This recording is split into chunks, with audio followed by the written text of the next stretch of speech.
Hi, everybody. Good Friday night to you. It is week 11 of the high school football season. This is VypeFortBend.com, and it's the final Friday night of the regular season. We have two teams tonight, Ridgepoint and Travis, who both are going to make the playoffs. They know that.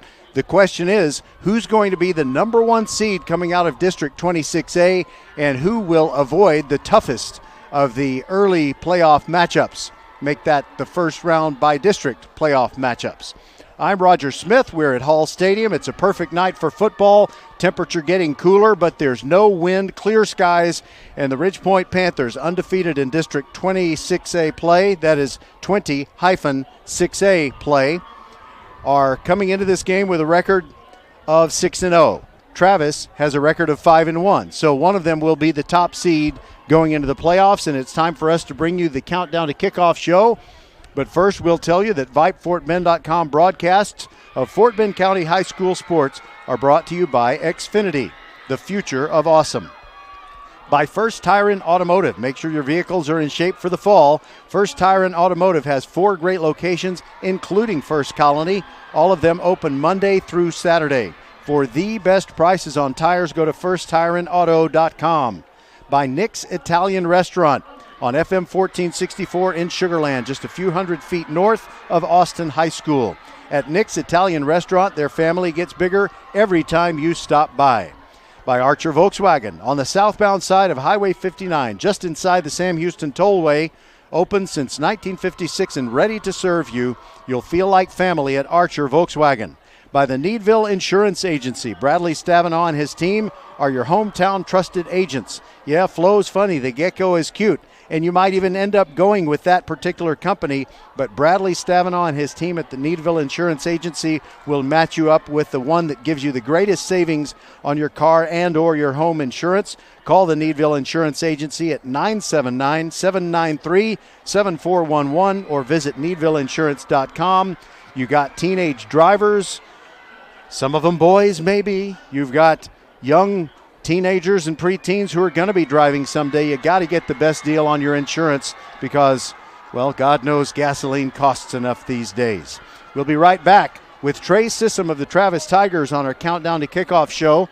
And because it's senior night for Ridgepoint, we were not able to get Coach Rick LaFavors or the trash-talking cheerleaders. There was just a lot going on. But we love to talk to the trash-talking cheerleaders, and we'll talk to Coach LaFavors probably next week. This is VypeFortBend.com. Stick around for the Countdown to Kickoff show coming up right after this. You work hard, so you deserve the good things in life, like getting an amazing deal on awesome internet. That's why there's never been a better time to switch to Xfinity. Get the fast and reliable internet you deserve for $19.99 a month for 12 months with a 1-year contract. And for the first time ever, ask how to get 12 times the speed for the same internet price when you add Xfinity Mobile. Just imagine, faster downloads, more streaming, the possibilities are endless. That's more speed and you'll save hundreds over AT&T. Oh yeah, and for a limited time, ask how to get $300 back. So what are you waiting for? Sign up now, because you deserve awesome internet. Go to Xfinity.com, call 1-800-XFINITY, or visit a store today. Requires paperless billing and autopay. Ends 11/21/21. Restrictions apply. New connect internet 50 megabits per second customers only. Equipment, taxes, and fees extra and subject to change. After term, regular rates apply. Compares monthly service charge for Xfinity 600 megabits per second to AT&T 500 megabits per second, each with one unlimited mobile line for a year as of 10/6/21. Reduced speeds up to 20 gigabytes of mobile usage.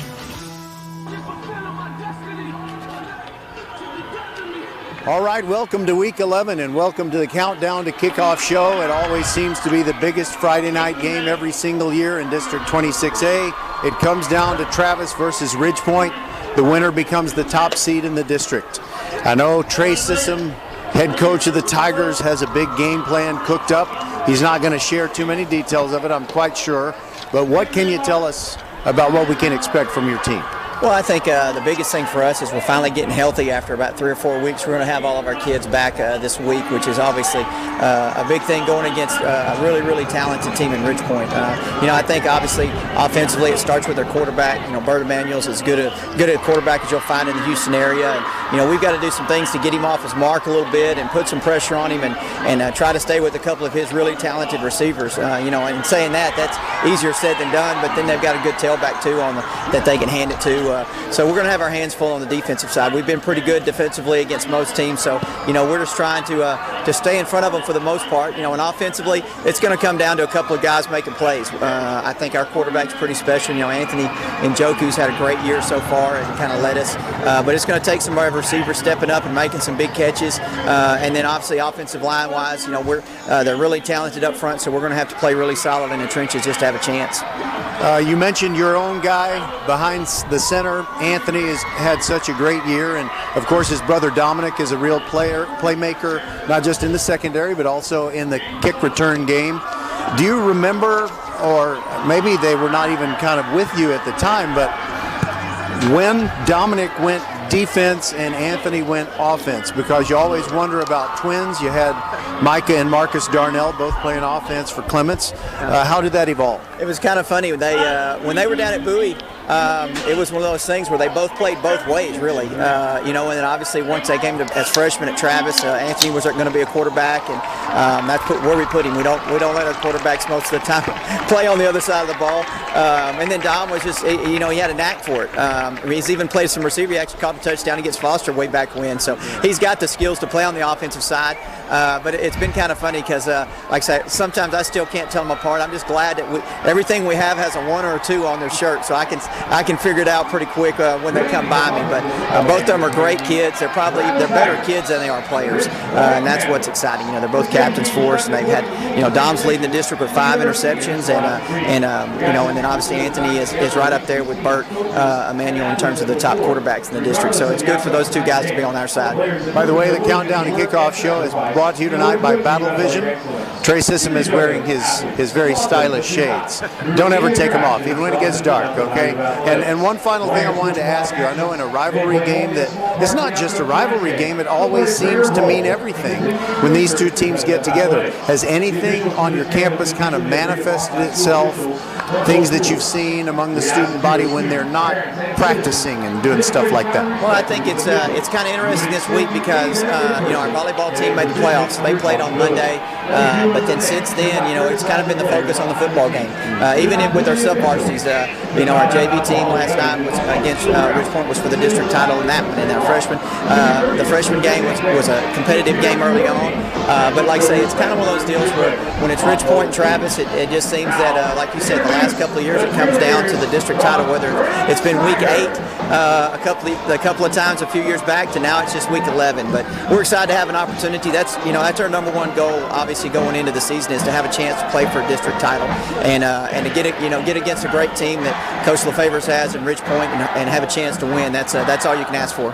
And I hope it's always week 11 going forward. I think it should be. It just makes for.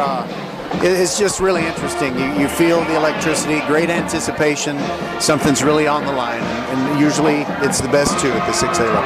We hope so. I think with the way things have shook out the last couple of years, obviously we're on the north side of the district. They're kind of on the south end of the district, and we kind of split it up. And our kids, have played really well against them at times, and we've come up short a few. But like I say, if we do what we think we can tonight, and God willing, we get a few breaks here or there, we think we got a pretty good chance of winning a title.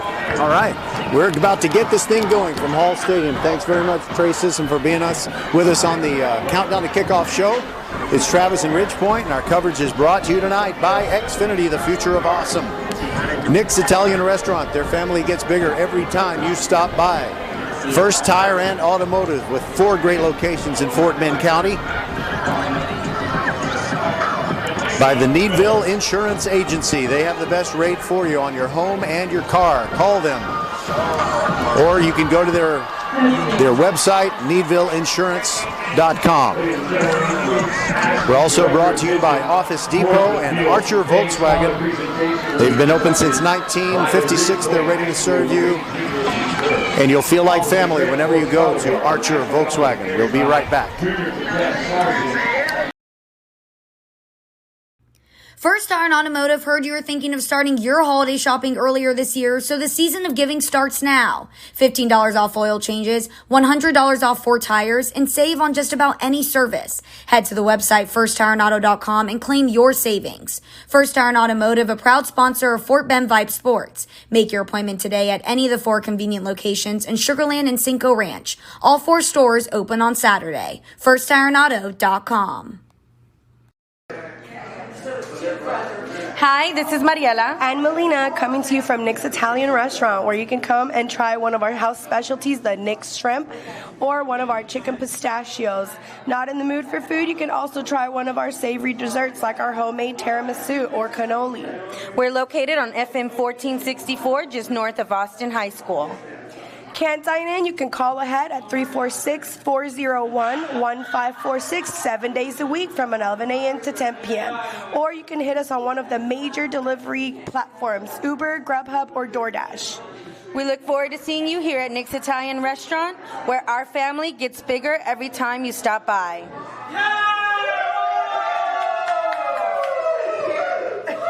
Hello, I'm Gary Horn with Horn Solutions.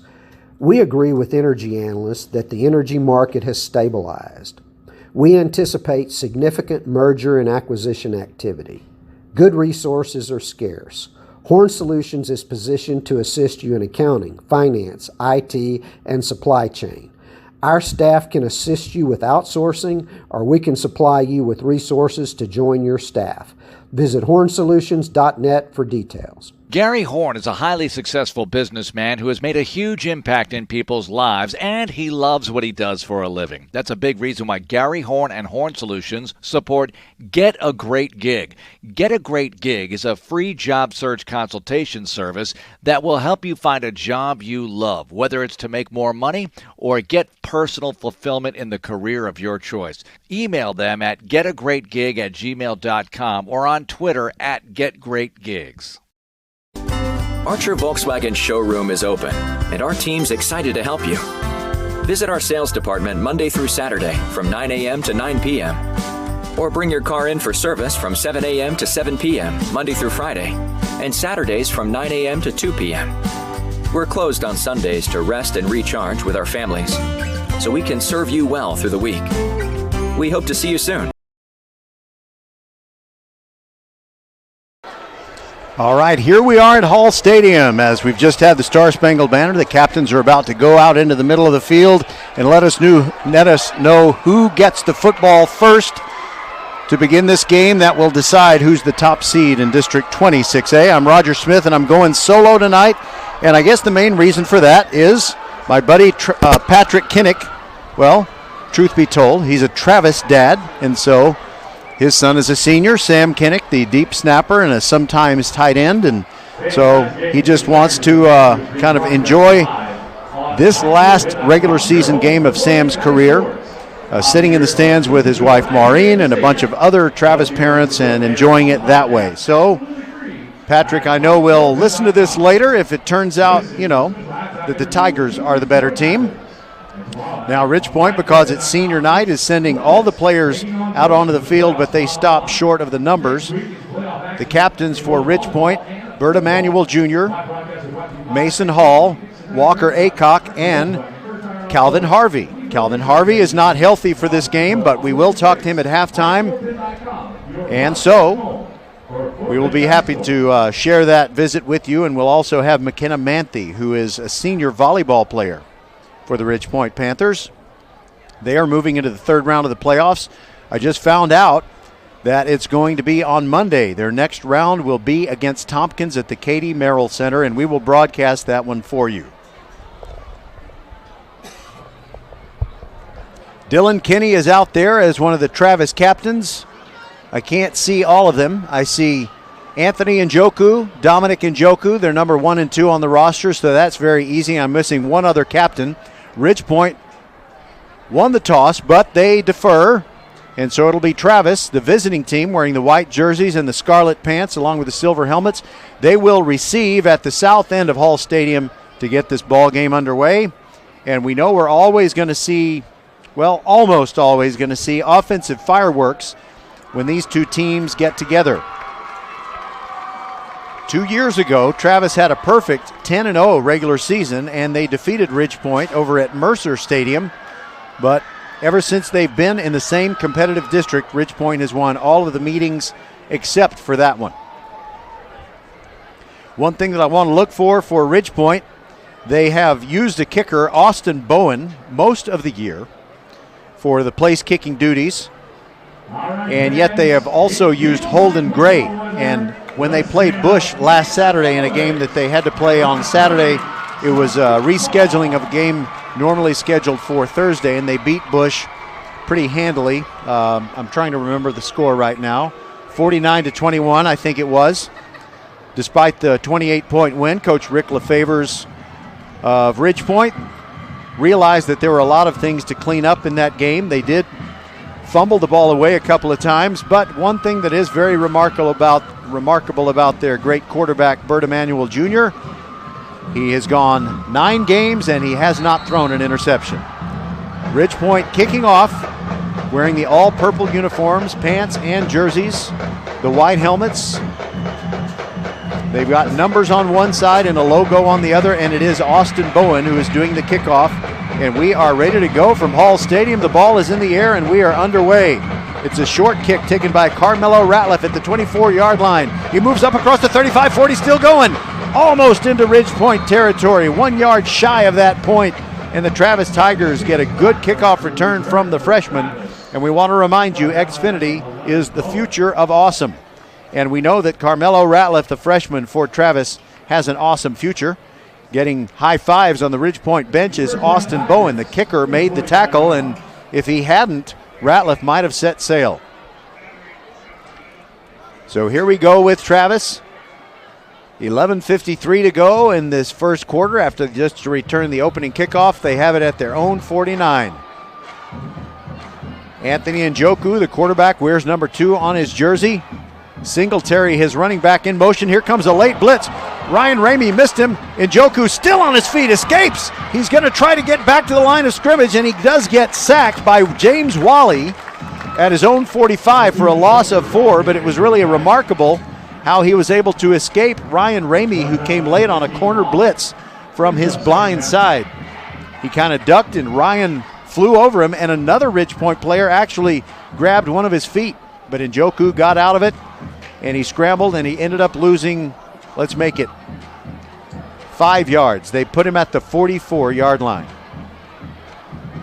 Now they have a 4-receiver pattern, but they're bunched closely, and it gives straight up the middle of Singletary, trying to find daylight. He gets about 2 yards, and that's it, and he is thrown back quite rudely by the Ridgepoint defense. Cameron Richardson leading the way. They never actually brought him down, but that was good, hard defense right there.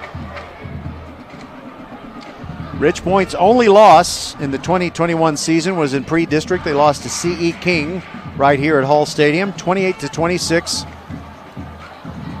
And they almost forced overtime in that one. They scored on an untimed down at the end of regulation to get within 28-26. Went for 2, didn't make it. That was that. But that's their only loss.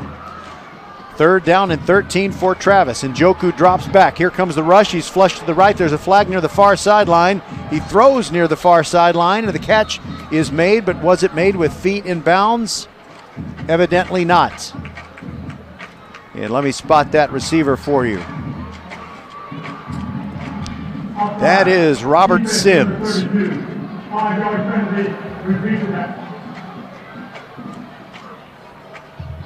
And that is offsides against Ridgepoint. I'm not sure who was guilty of the penalty. It was either Peyton Doucette, 32, or Mason Hall, 42. So Travis with a little more favorable situation, 3rd down and 8.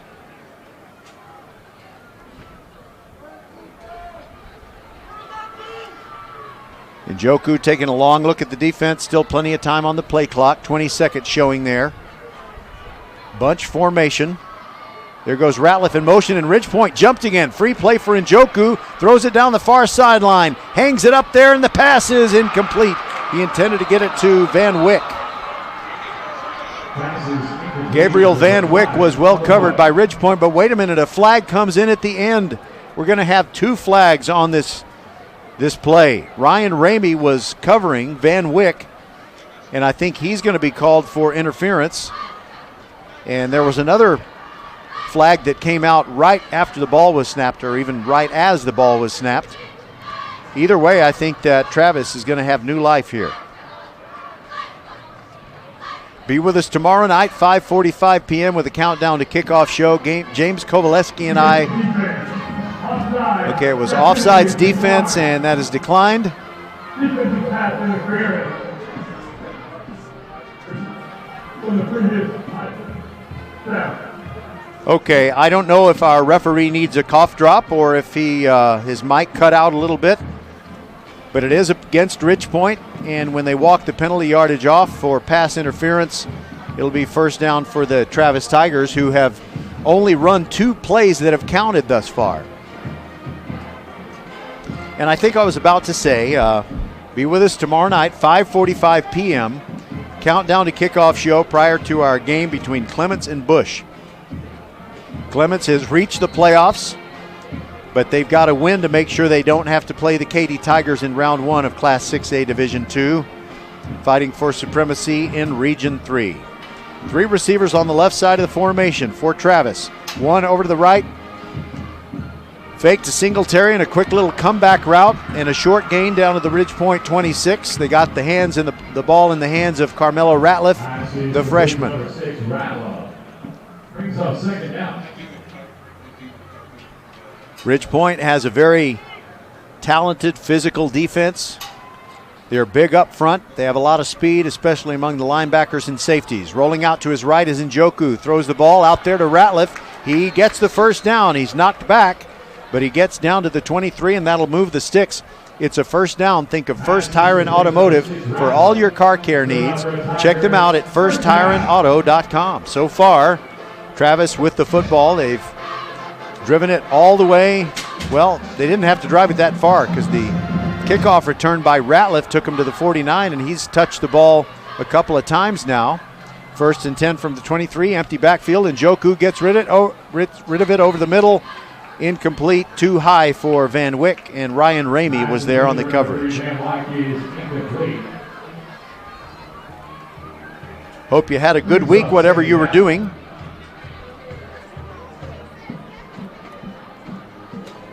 So we have 2 volleyball announcements to let you know about. One of them is that Ridge Point defeated Spring Branch Memorial last night at the Don Coleman Coliseum. And so they will move on to the next round. They will play Monday night at Katy's Merrill Center against Katy Tompkins. 2nd down and 10. Give to Singletary, trying to sweep it to the right, but he just cannot get past the line of scrimmage. Ridge Point moving over very nicely. Mason Hall in on the tackle, and getting up off the bottom of that pile, James Wally. That was the 5th play of the drive, and now it's 3rd down and 10. One thing to always keep in mind about Travis, they have a great kicker in Antonio Rubio. And if they throw incomplete right here, it would be about a 40-yard field goal try from the right hash. Empty backfield again, and Njoku on 3rd and 10. Drops back. Here comes the rush. He gets rid of it quickly, and he expected his receiver to break off the route sharper than he did. It falls incomplete, and we will see Antonio Rubio. His holder will be junior backup quarterback and sometimes defensive back Drew Sissom, son of the head coach. And Sam Kinnick is his deep snapper from 40 yards on the right hash mark with no wind to speak of here at Hall Stadium. Antonio Rubio lines it up, and he lets Sissom know he's ready. Here's the snap, but wait a minute, a whistle. What's this going to be for? A flag is down on the far side, and probably a false start. Offside. 78 on the defense. Oh, offsides, number 78 on the defense. And I will confess to you, listeners, thank you very much, by the way, for being with us. I've got to find out why defenders can move but not jump across and not touch anyone and make the attempt to jump back, and yet it's offsides. Okay, so now it's a 35-yard attempt. Rubio says he's ready. Here's the snap. And he gets it on its way, plenty of distance, but it is no good. He hooked it to the left. So Ridgepoint is able to keep Travis off the board on the first possession of the game for the Tigers, and Ridgepoint will take over. 8:12 to go in quarter number 1. Ridgepoint from its own 20-yard line, B.J. Emanuel, also known as Bert Emanuel Jr. He's an excellent threat, running the football as well as throwing it. Has excellent receivers to throw to. Probably the best of them is Marvin Session, number 8, and Ezel Jolly is his tailback. So on the first play of the drive, Emanuel drops straight back. They keep a clean pocket. He's got plenty of time. Throws deep over the middle looking for Pisapia. He's got it! Stefan Pisapia at the 38-yard line between two defenders. What a catch! Well, that's a great first play right there.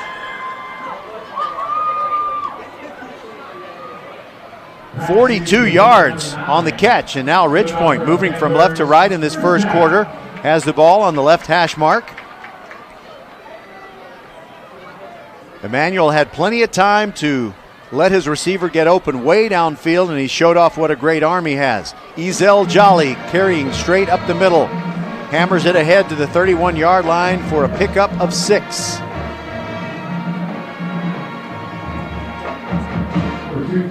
On the tackle for Travis, Praise DeSaulu. Second down.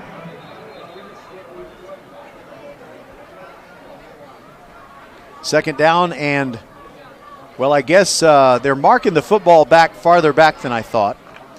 Evidently, Ezel Jolly's knee hit the ground when he was at the 33-yard line, and he kind of crawled forward. So that was only a pickup of 4. Second down and 6 yards to go. Jolly stands to the right of Emanuel. Emanuel fakes the handoff, drops straight back. Again, they protect him. Steps up in the pocket, now running to the right, and he's going to keep it inside the 30, 25, 20. Down the sideline, there he goes. One man to beat, and he's into the end zone. Touchdown, Ridgepoint. Touchdown from 33 yards away. Quarterback keep by number 3, Emmanuel. Good enough for a Panther touchdown. So that Archer Volkswagen touchdown scoring drive covers 80 yards, takes 3 plays. 1:19 was taken off the clock during that Ridgepoint scoring drive, and they cap it off with the 33-yard run by Bert Emanuel Jr., and they're on top 6-0. Austin Bowen ready to kick the football out of the hold of Carson Gordon. His kick is up, and the kick is good. 7-0, Ridgepoint, 6:53 to go before the end of the first quarter. We'll be back on VypeFortBend.com. First Iron Automotive heard you were thinking of starting your holiday shopping earlier this year, so the season of giving starts now. $15 off oil changes, $100 off 4 tires, and save on just about any service. Head to the website firstironauto.com and claim your savings. First Iron Automotive, a proud sponsor of Fort Bend Vype Sports. Make your appointment today at any of the 4 convenient locations in Sugar Land and Cinco Ranch. All 4 stores open on Saturday. firstironauto.com. Archer Volkswagen showroom is open, and our team's excited to help you.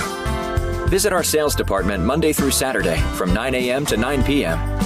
Or bring your car in for service from 7 a.m. to 7 p.m. Monday through Friday, and Saturdays from 9 a.m. to 2 p.m. We're closed on Sundays to rest and recharge with our families, so we can serve you well through the week. We hope to see you soon. We see all you do to get work done, whether it's keeping your office clean or redesigning your space for 3 or 300. Our business is to keep business going. Buy online and pick up in store, or get free next business day shipping at Office Depot, OfficeMax, and OfficeDepot.com. Ridgepoint set to kick off, leading 7-0 on an 80-yard touchdown drive that took 3 plays. Austin Bowen has it teed up, the 3-step run up to the football, and this kickoff is deeper than the previous one.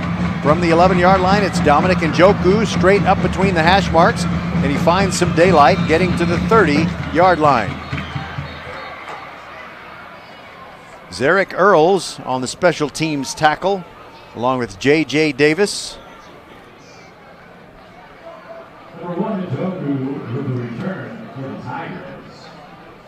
Brings the ball out to I want to say thank you to our producer, Trey Grubb, and thank you, Trey, for your kind words. You know, sometimes you find something you really, really, really like to do. Well, this is what I really, really, really like to do. And I'm glad you're there, making sure that everything is working out for us. 4 receivers in the pattern, and Travis runs on first down. And there goes Singletary. Big run across the 45 to the 48-yard line. An 18-yard pickup. Travis ran a formation where everybody was all spread out, and then they ran it straight up the middle. And now they are playing fast. They are already over the football, ready to run. 6.5 to go in the first quarter. There goes Singletary. Same play, just going over the right side, but this time Ridgepoint holds it to a gain of 3 yards. Taylor Davis, the very talented safety, comes up to knock him down. Taylor Davis, a guy who can simply do it all on a football field, especially when you're talking about defense. He's had 2 interceptions this year.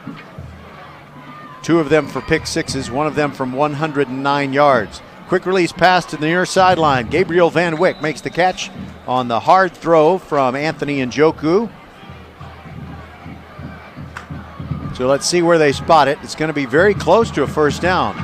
It's 3rd down and 1.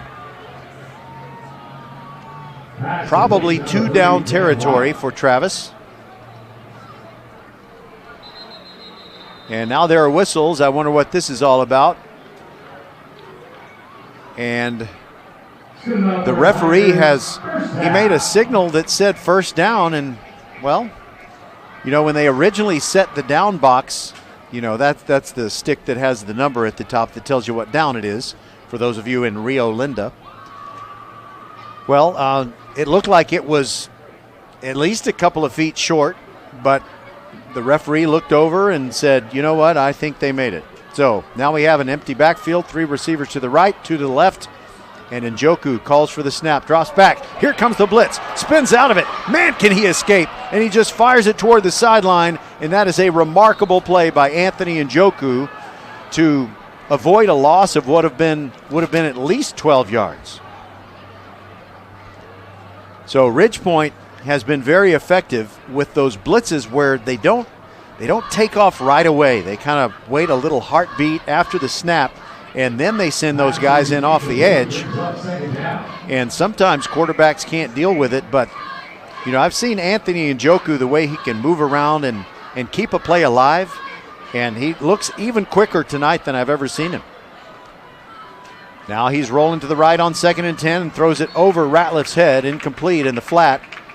And what will Ridgepoint bring as far as a pass rush is concerned when they run this play on 3rd down and 10?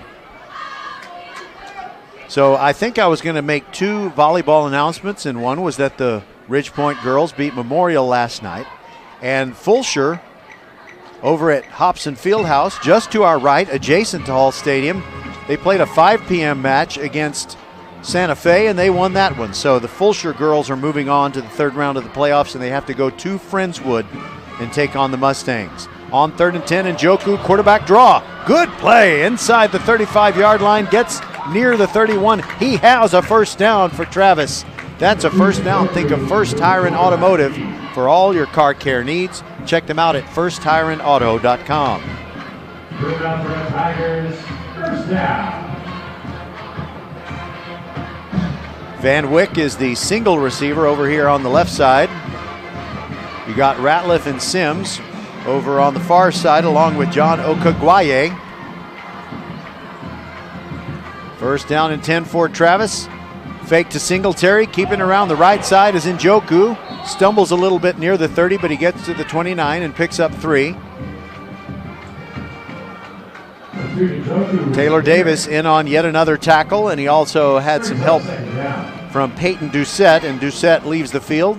Didn't see who came in for him. We've got 4 minutes and 10 seconds to go in this first quarter. Last night we had the season finale for both Foster and Kempner, and Foster won easily 44-7.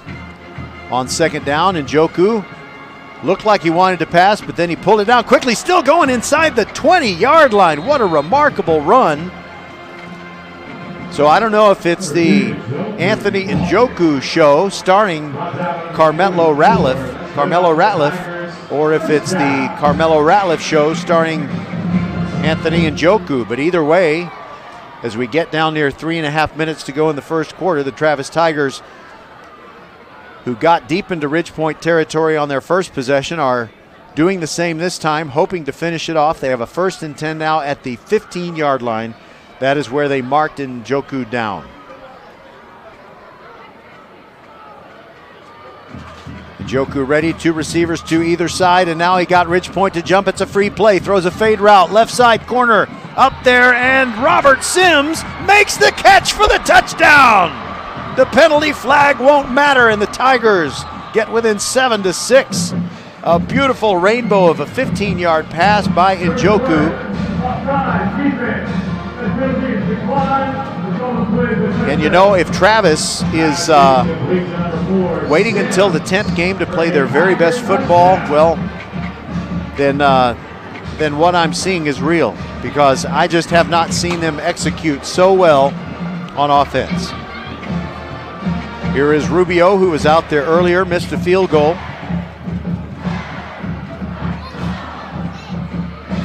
His kick is up and good. We have a tie ball game, 7-7, Ridgepoint and Travis. This is VypeFortBend.com. You work hard, so you deserve the good things in life, like getting an amazing deal on awesome internet. That's why there's never been a better time to switch to Xfinity. Get the fast and reliable internet you deserve for $19.99 a month for 12 months with a 1-year contract. And for the first time ever, ask how to get 12 times the speed for the same internet price when you add Xfinity Mobile. Just imagine. Faster downloads, more streaming, the possibilities are endless. That's more speed and more value for the same price. Oh yeah, and for a limited time, ask how to get $300 back.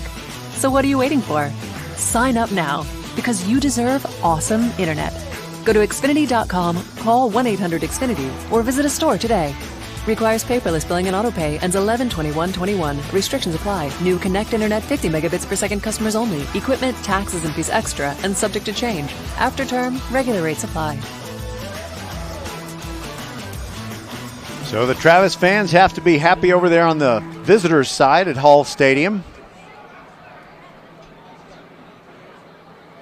They really shook off what happened when they gave up the very quick 80-yard touchdown drive by the Panthers, but we'll see if they made the kind of defensive adjustments they need to make while they were over on the sideline, while the offense was marching down the field and getting the equalizer. 3:05 to go in the first quarter, and Rubio is ready to kick off. Mason Dossett is the deepest player, ready to receive it, and it's a pop-up kick, and it's a fair catch called for and made. And let me make sure I got the right ID on this guy. Joshua Okpala, number 80, I believe. And if it's not him, then it's Preston Cooper, number 88. Fair catch called by the Panthers. So I guess I can make the Okpala and the Cooper families happy. And taking a harder look, I think it is, yeah, it's Preston Cooper who made that fair catch at the 35-yard line, and that's where Ridgepoint has it. 3:05 to go in quarter number 1, and we've got a tie game, 7-all. Bert Emanuel Jr. takes the snap, throws quickly to the sideline. Wilson Batiste makes his first catch, had to leap up and get it, glue-fingered, and he dives out of bounds. 7-yard pickup. It is 2nd down and 3.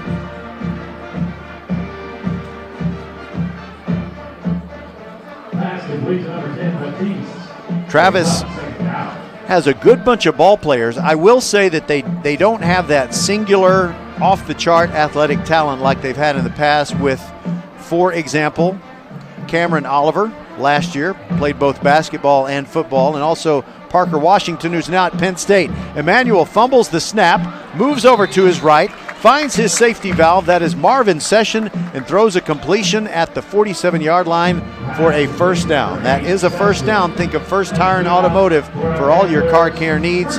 Check them out at firsttireandauto.com.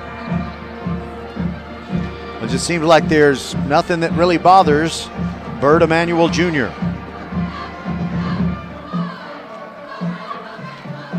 Ridgepoint continuing to drive the football left to right here at Hall Stadium with the ball in the right hash mark. And a quick pass out into the flat. Marvin Session, a flag comes in as he slants toward the sideline and gets 9. But we'll see what the flag is. I have a feeling it's going to be a hold against Wilson Batiste, his wide out, who was trying to help get him an alley. You know what? There wasn't a flag. No flag at all. Okay. 7-yard gain. He did step out a couple of yards earlier than I thought. 2nd down and 3. Manuel sends a man in motion. It is Bethel Roman, and then he hands the ball straight up the middle to Ezel Jolly. He picks up the first down, gets to the 40. That's a first down. Think of First Tire and Automotive for all your car care needs. Check them out at firsttireandauto.com.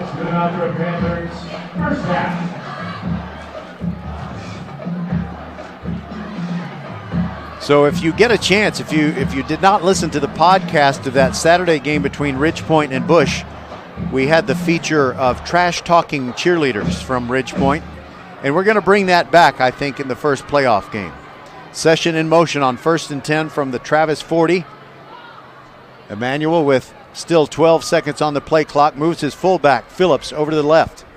Takes the snap. He keeps it, moves to his left. He's just going to run toward the sideline and pick up 3. Bert Emmanuel Jr., it seems like he can run away from defenders, and it looks like he's not having to run very hard. So Ashton Bethel Roman is among the receivers right now on the field for the Panthers. You've also got Wilson Batiste and Marvin Session, but they bring in Ryan Phillips as the fullback to try and create some alleys either for Emmanuel or for Ezel Jolly. 2nd down for Ridgepoint, and they have to get to the 30-yard line of Travis. Up the middle goes Jolly. Running tough. There was not a whole lot of daylight. He only got 3 yards on the carry. Getting up off the bottom of the pile for the Travis Tigers is Thomason Olarunfemi. He is an outstanding sophomore.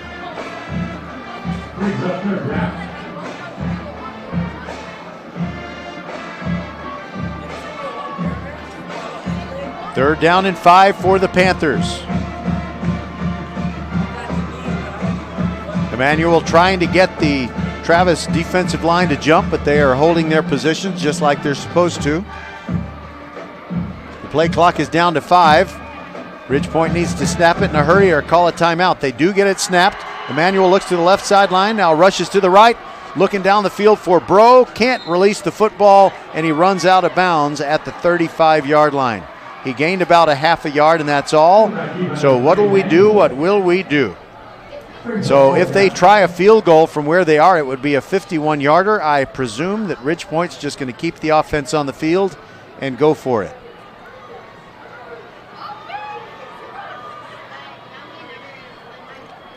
This will be the 8th play of the drive.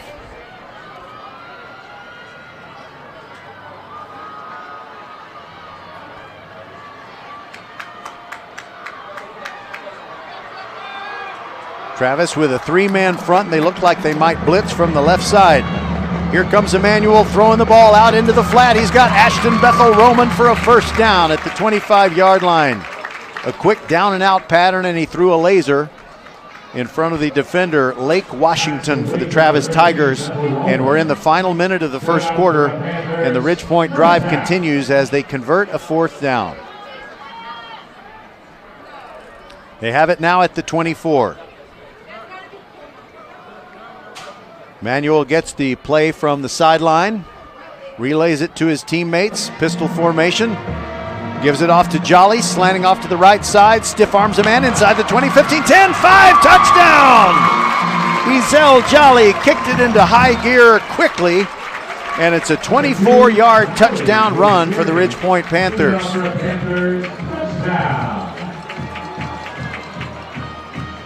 That Archer Volkswagen touchdown scoring drive covers 65 yards. The Ridgepoint Panthers used 9 plays to get the touchdown, capped off by a 24-yard run by running back Ezel Jolly.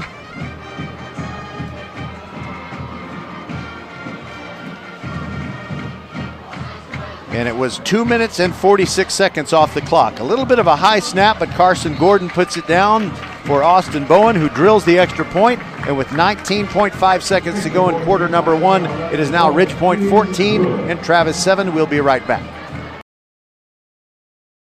First Iron Automotive heard you were thinking of starting your holiday shopping earlier this year, so the season of giving starts now. $15 off oil changes, $100 off 4 tires, and save on just about any service. Head to the website firstironauto.com and claim your savings. First Iron Automotive, a proud sponsor of Fort Bend Vype Sports. Make your appointment today at any of the 4 convenient locations in Sugar Land and Cinco Ranch. All 4 stores open on Saturday. firstironauto.com. Hello fans, this is Bradley Stavanaugh with Needville Insurance. We know Fort Bend County. I'm a 4th generation resident of Fort Bend. I'm your local, hometown, trusted agent. With over 30 carriers and 9 auto insurance carriers, we shop the insurance for you. We know insurance is hard. We know it's complicated. We make it easy for you. We have Spanish speakers here available for you. Call us at 979-793-7411 or needvilleinsurance.com. Once again, call us 979-793-7411. Austin Bowen's kickoff is in the air. It's another short one. It bounces once, picked up by Dominic Njoku, who heads left. 30-yard line, 35 near sideline. Breaking through a couple of Ridge Point tacklers and spilled out of bounds. Ryan Phillips on the tackle, and he got a good, he being Dominic Njoku, got a nice clearing block from Sam Kinnick. And we've got 10 seconds to go in the first quarter. Travis has just fallen behind for the second time, 14-7. They have it at their own 41-yard line. First down.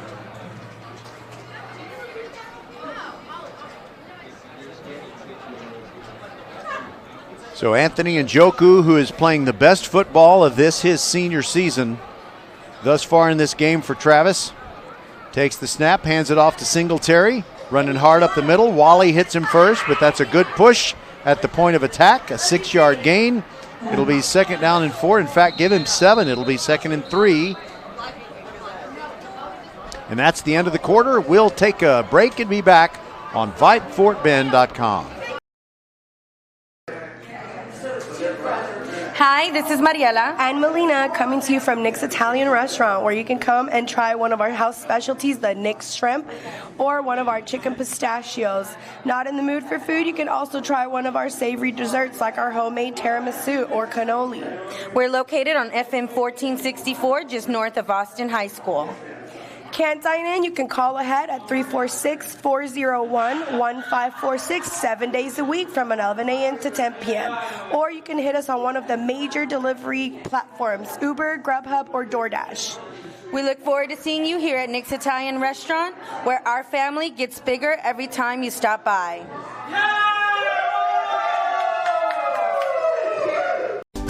Archer Volkswagen showroom is open, and our team's excited to help you. Visit our sales department Monday through Saturday from 9 a.m. to 9 p.m. Or bring your car in for service from 7 a.m. to 7 p.m. Monday through Friday, and Saturdays from 9 a.m. to 2 p.m. We're closed on Sundays to rest and recharge with our families, so we can serve you well through the week. We hope to see you soon. All right, welcome to the second quarter. Travis with a 2nd down and needs to get to the Ridge Point 49 to move the sticks. They trail 14-7. Anthony Njoku claps his hands together, almost gets Ridge Point to jump again. He's bought himself a couple of free plays in the game.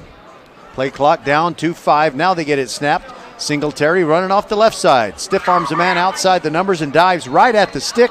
And I think he got himself a 1st down. Yep, they're going to move him. That is a 1st down. Think of First Tire and Automotive for all your car care needs. Check them out at firsttireandauto.com. Of course, our Nick's Italian Restaurant family connection has to be Anthony and Dominic Njoku. Remember, at Nick's Italian Restaurant on FM 1464 in Sugar Land, their family gets bigger every time you stop by. It's delicious. You should go. They're feeding Singletary again, 2 yards over right tackle. Coming up to make the tackle for Ridge Point was Deshaun Shashery. one of the countless because I just didn't have time to count them, seniors. It's not countless like, the sands of the seashore or anything, but there are a lot of seniors in this Ridge Point program. 2nd down and 7. Njoku throws. He's got Van Wyck for a first down inside the Ridge Point 40 and wrestled out near the 37. Taylor Davis and Ryan Ramey were over there on the coverage.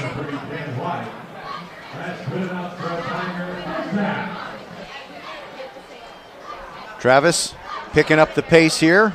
1st and 10 from the 38. Singletary hit 1 yard deep in the backfield. He got an absolute face full of Cortez Nichols. And it was an absolute stalemate where they were. Well, I guess it's not a stalemate if you consider that it's a 1 yard loss, but I'm saying that's where the immediate impact was as Nichols made his way into the backfield. Travis about to snap the ball for the 6th time on this drive. 2nd down and 11. Njoku looks at the defense. He drops back. Here comes the late blitz. He escapes to the left, moving toward the sideline, and he will only be able to get back to the line of scrimmage, maybe a yard beyond that. Well, good for him. He kind of lunged forward, and they spot the ball at the 32. I'm sorry, the 37. So he actually picked up a couple of yards on the play. And now it's 3rd down and 9 for Travis. Travis and Ridge Point will both play in the Class 6A Division I, the big school division. On 3rd down and 9, and Njoku stomps his foot. Nobody went in motion, though.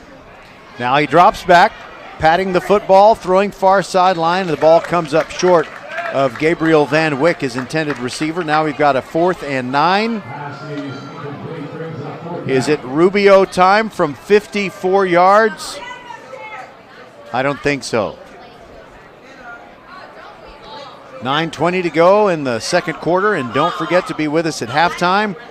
We've got the senior McKenna Manthe, part of what could be a state championship quality Ridge Point volleyball team, and Calvin Harvey, a stud offensive lineman for Ridge Point, who is still trying to rehabilitate that injured knee that he got in the 2nd game of the season against Dickinson. But we know you'll enjoy listening to both of them. On a blitz, a quick throw by Njoku, trying to get it to Van Wyck. It was thrown just slightly behind him. Alejandro Colbert, yet another senior for Ridge Point, was on the coverage. It's incomplete, and the ball goes over on downs.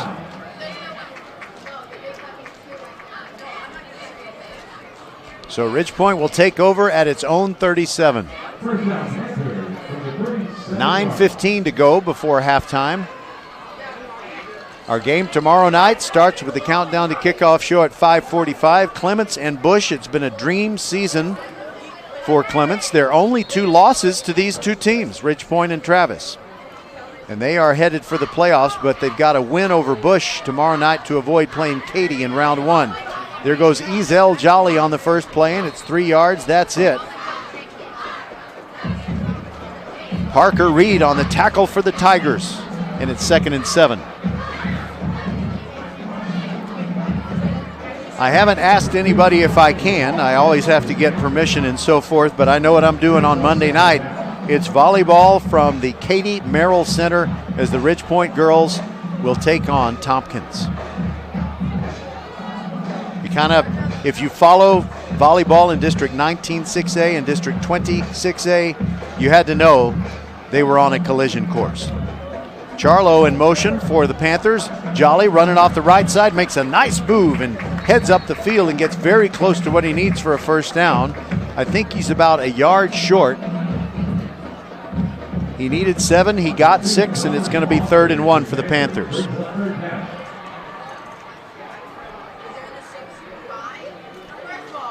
Panthers have not picked up to a very quick pace, where they snap it and make it impossible for the defense to substitute. Phillipson is a fullback on the 3rd and 1. There goes Jolly. He's hit hard early, but I think he got enough leg drive into that short run to get the first down need. It kind of depends on where they spot it, though. And the referee, well, he's getting some help from the Ridge Point offensive lineman, and yes, indeed, it is a first down. Think of First Tire and Automotive for all your car care needs. Check them out at firsttireandauto.com. So Ridge Point, if they could cap this drive with a touchdown, then they have a 2-score lead for the first time this evening. By the way, what we usually have at these Ridge Point games, I'll tell you when I have a little more time. Here we go, first down and 10 from the 47. Emmanuel moves to his right, looking way down the field. Now he escapes the rush, gets across the line of scrimmage and takes it to the 47-yard line. Nice improvisation on a run that took him 5 yards.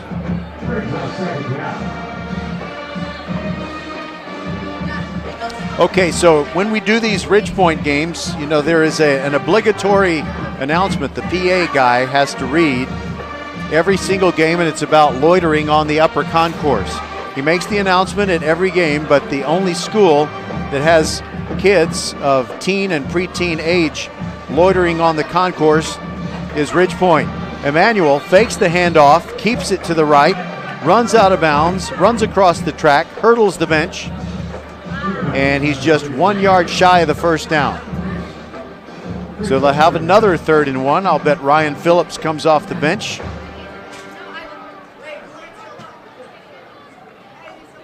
And they have Carter Groen in there at tight end. He's been getting more targets here lately. He's on the left side of the formation. I don't see Phillips in the game right now.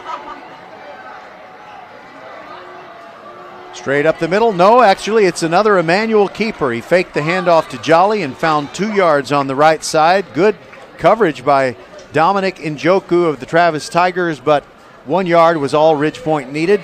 And with 6.5 minutes to go before the half, Ridge Point has yet another first down. And I do see that they are keeping the football. It seems like at least a half a dozen plays on each of these possessions, except the first one, which was a 3-play, 80-yard touchdown drive.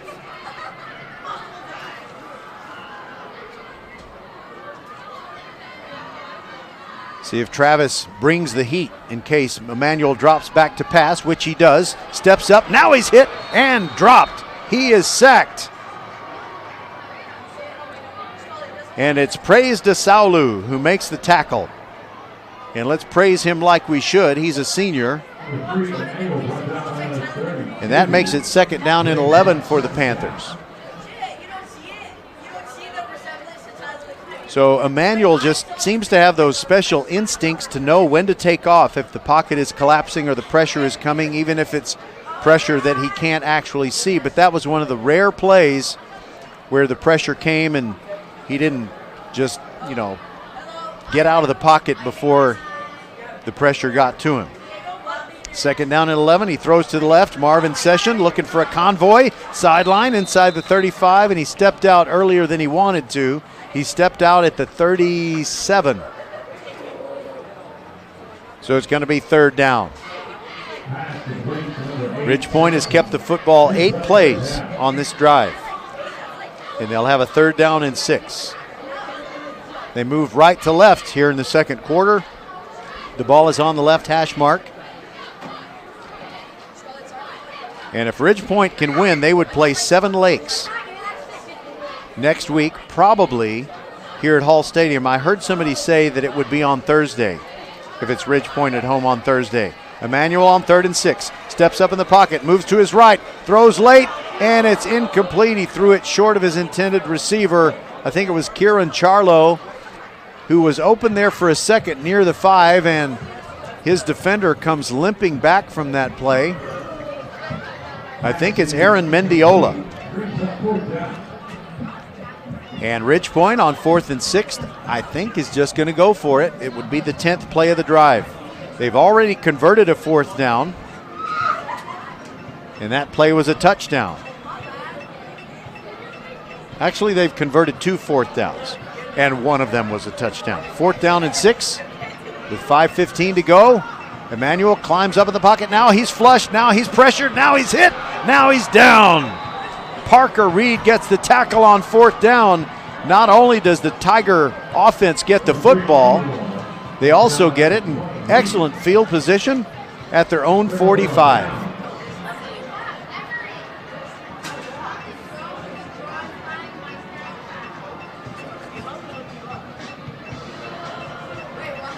Roger Smith with you here at Hall Stadium. 5:05 to go in the second quarter.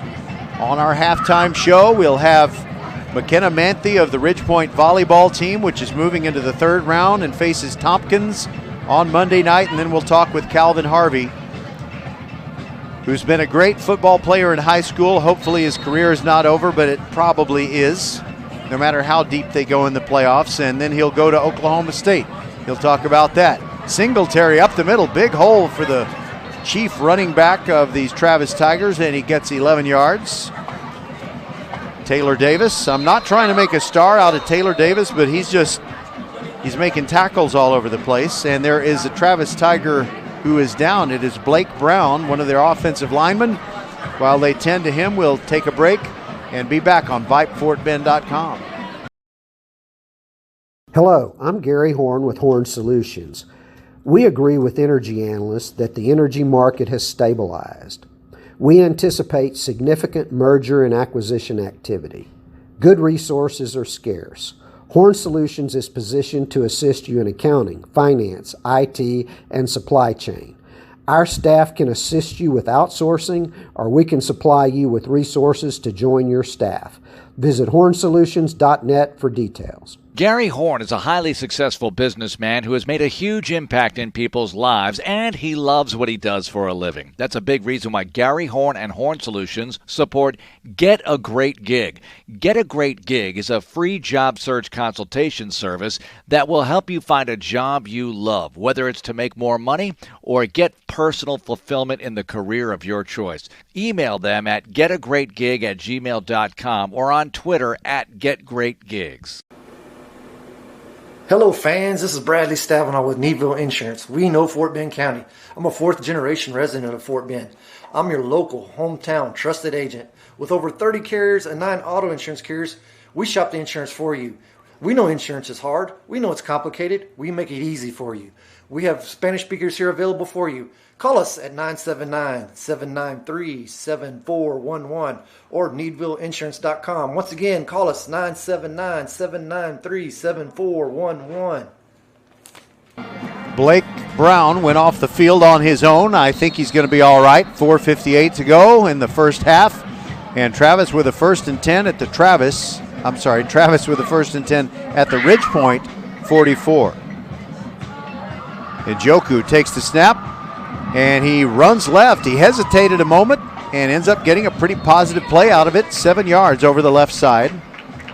By the way, I don't know if you heard screams. Don't worry, they're happy screams, just kids playing. But I knew, just as sure as the sun's going to come up tomorrow morning, that we would get a gathering of teens and preteens on the upper concourse of Hall Stadium. It is the place to be if you live in Siena and you're young.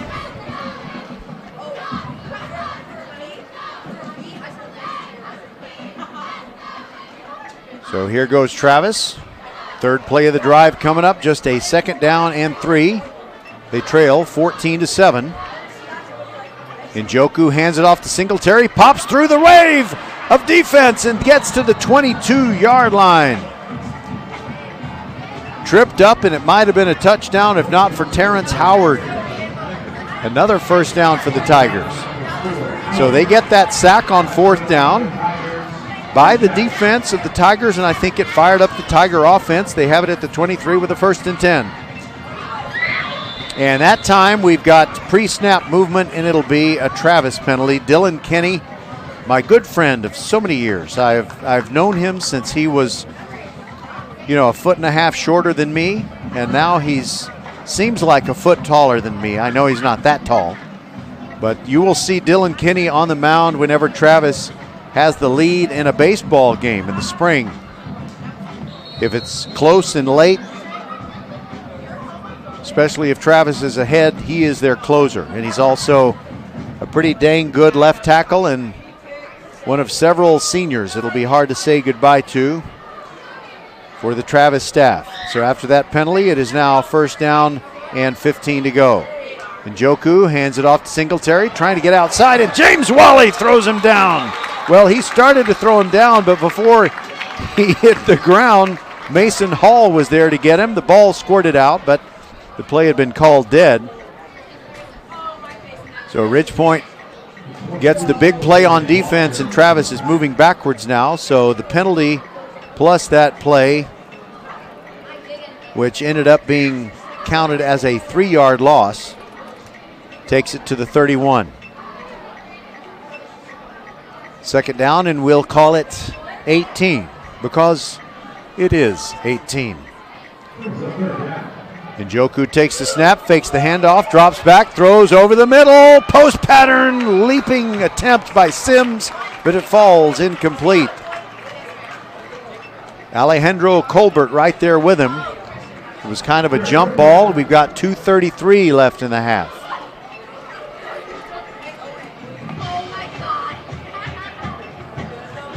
So this is a big play here.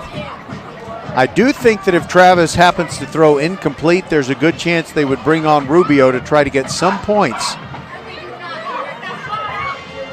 at the end of the half. I don't know that they would try to convert a fourth and more than 15. But on 3rd and 18, it is a screen pass. Singletary, numbers on the left side, and he hits a stone wall inside the 30 at the 28.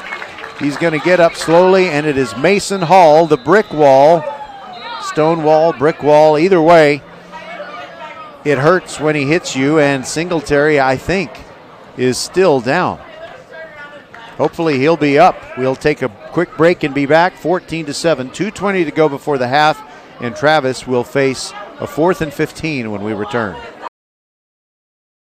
We see all you do to get work done, whether it's keeping your office clean or redesigning your space for 3 or 300. Our business is to keep business going. Buy online and pick up in store, or get free next business day shipping at Office Depot, OfficeMax, and OfficeDepot.com. First Iron Automotive heard you were thinking of starting your holiday shopping earlier this year, so the season of giving starts now. $15 off oil changes, $100 off 4 tires, and save on just about any service. Head to the website firstironauto.com and claim your savings. First Iron Automotive, a proud sponsor of Fort Bend Vype Sports. Make your appointment today at any of the 4 convenient locations in Sugar Land and Cinco Ranch. All 4 stores open on Saturday. firstironauto.com. Archer Volkswagen showroom is open, and our team's excited to help you. Visit our sales department Monday through Saturday from 9 a.m. to 9 p.m. Or bring your car in for service from 7 a.m. to 7 p.m. Monday through Friday, and Saturdays from 9 a.m. to 2 p.m. We're closed on Sundays to rest and recharge with our families, so we can serve you well through the week. We hope to see you soon.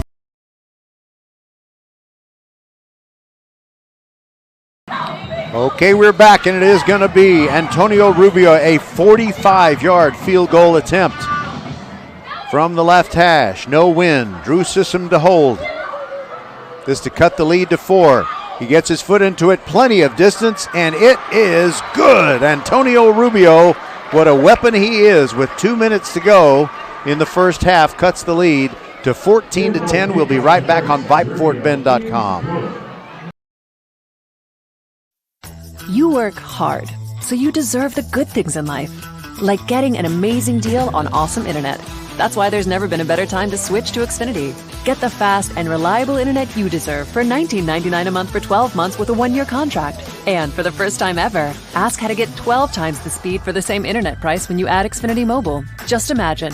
Faster downloads, more streaming, the possibilities are endless.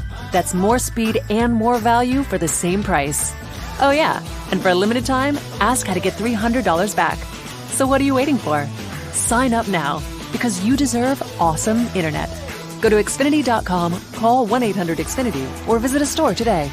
Requires paperless billing and autopay, ends 11/21/21. Restrictions apply. New Connect Internet 50 megabits per second customers only. Equipment, taxes, and fees extra, and subject to change. After term, regular rates apply. Welcome back. The Travis Tigers have just cut the Ridgepoint lead down to 14-10 on a 45-yard field goal by Antonio Rubio. That's another Nick's Italian Restaurant family connection. His brother Sergio used to be a great kicker for the Tigers. It's kind of hard to determine who is better. And this is a short kickoff taken by Charlo at the 25, moving it from the near side of the field to the middle. Now he cuts it up between the hash marks and he takes it to the 32. Big scrum of people. They never actually get him to the ground.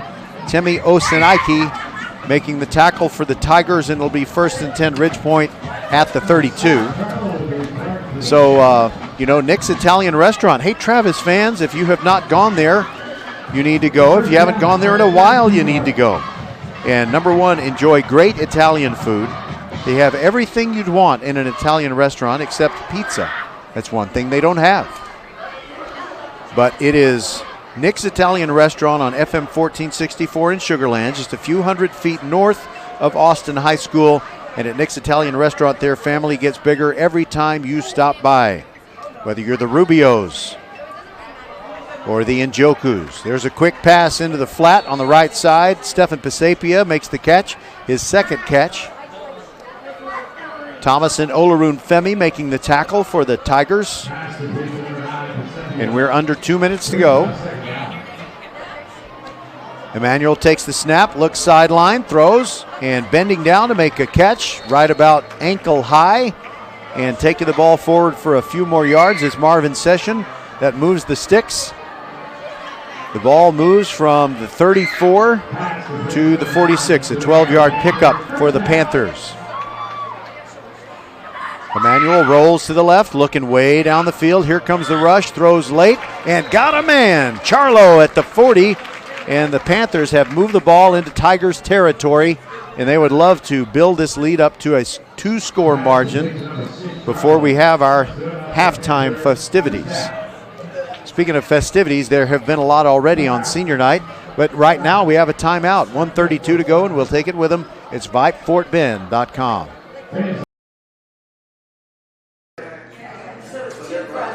Hi, this is Mariela and Melina coming to you from Nick's Italian Restaurant, where you can come and try one of our house specialties, the Nick's Shrimp, or one of our chicken pistachios. Not in the mood for food, you can also try one of our savory desserts like our homemade tiramisu or cannoli. We're located on FM 1464, just north of Austin High School.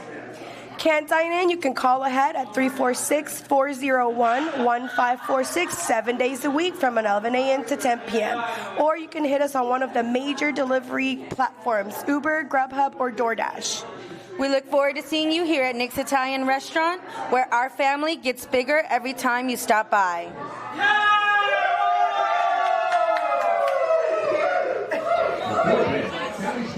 I want to thank Todd Harris. He's our public address announcer, and he is always letting everybody in the stadium know that you can listen live or later on the podcast to VypeFortBend.com, your broadcast home for Fort Bend County sports. 1:32 to go in the first half. Emmanuel with the snap on 1st and 10. Throws to the near sideline.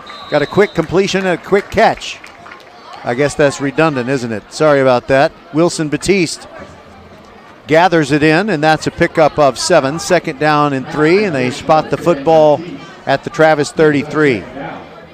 Ridgepoint moving from right to left, and with playoffs coming up, you want to be able to run that 2-minute offense. Emmanuel rolling to his right, dodges 2 pass rushers, heads for the sideline, and picks up exactly what he needed, I think. It depends on where they spot it. You know, he could have kind of leaped to his left and kind of stuck the ball out, because it's where the football is when you finally touch something beyond the boundary.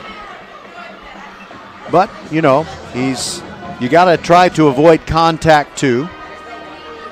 3rd down and 2 for the Panthers. The ball on the right hash mark, and there's a give to Jolly. Pops through, gets a 1st down. That'll stop the clock temporarily at 1:11 to go before halftime. 14-10 Ridgepoint.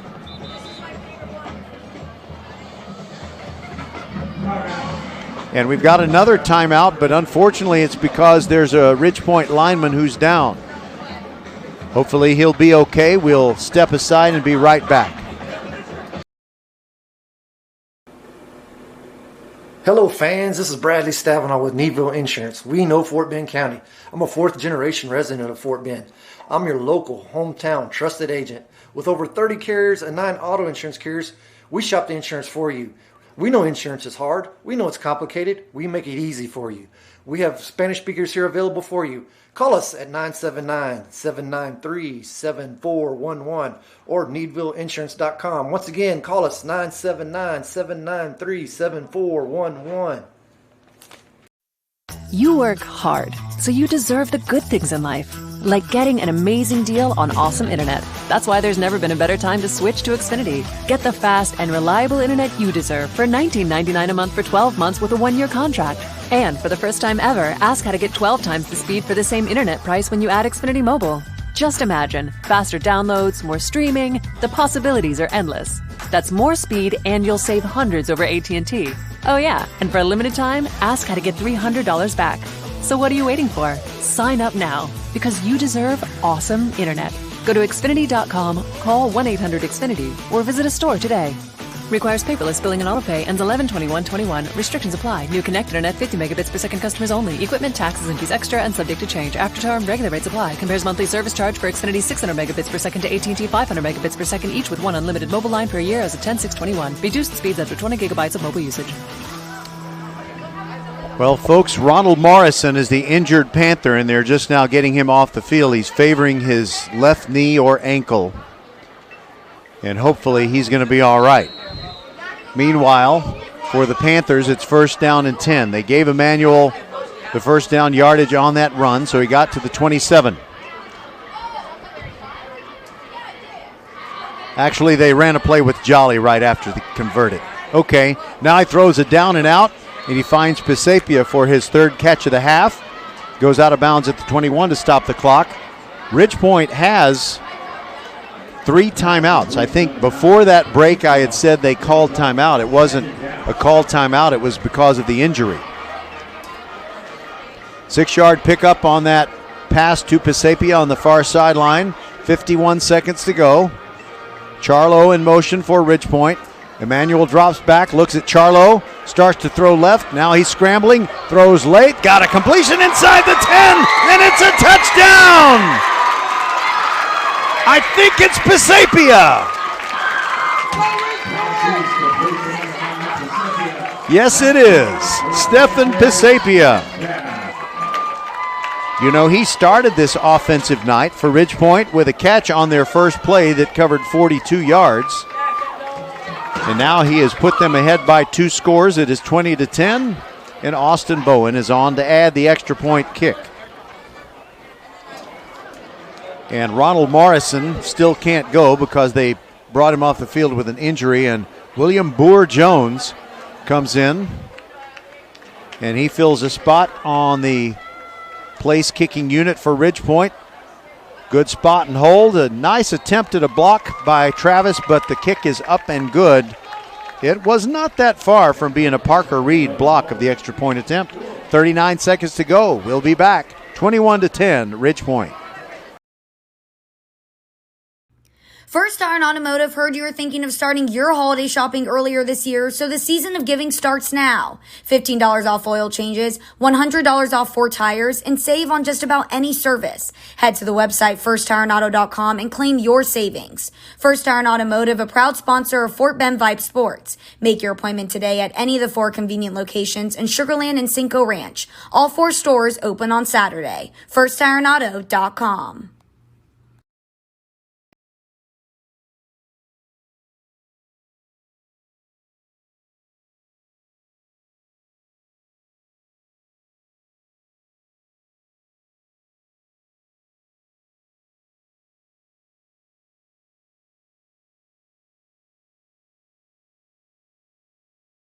And we mean everything.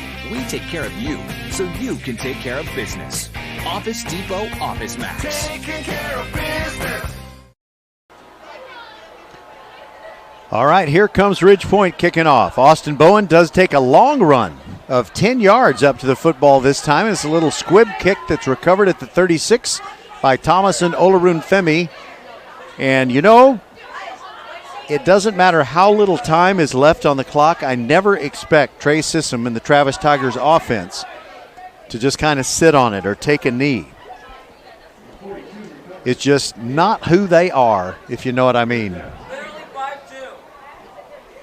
37 seconds is what they have, but wait a minute. I think they are actually going to fall on it because they have a guy positioned 20-plus yards behind the wait a minute. What's going on here?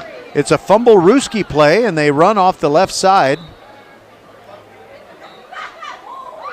I think they put Carmelo Ratliff literally 20 yards behind the line of scrimmage, but instead of snapping it to him or snapping it to someone else who took a knee, they ran a goofy play to the right, but it did pick up 8 yards.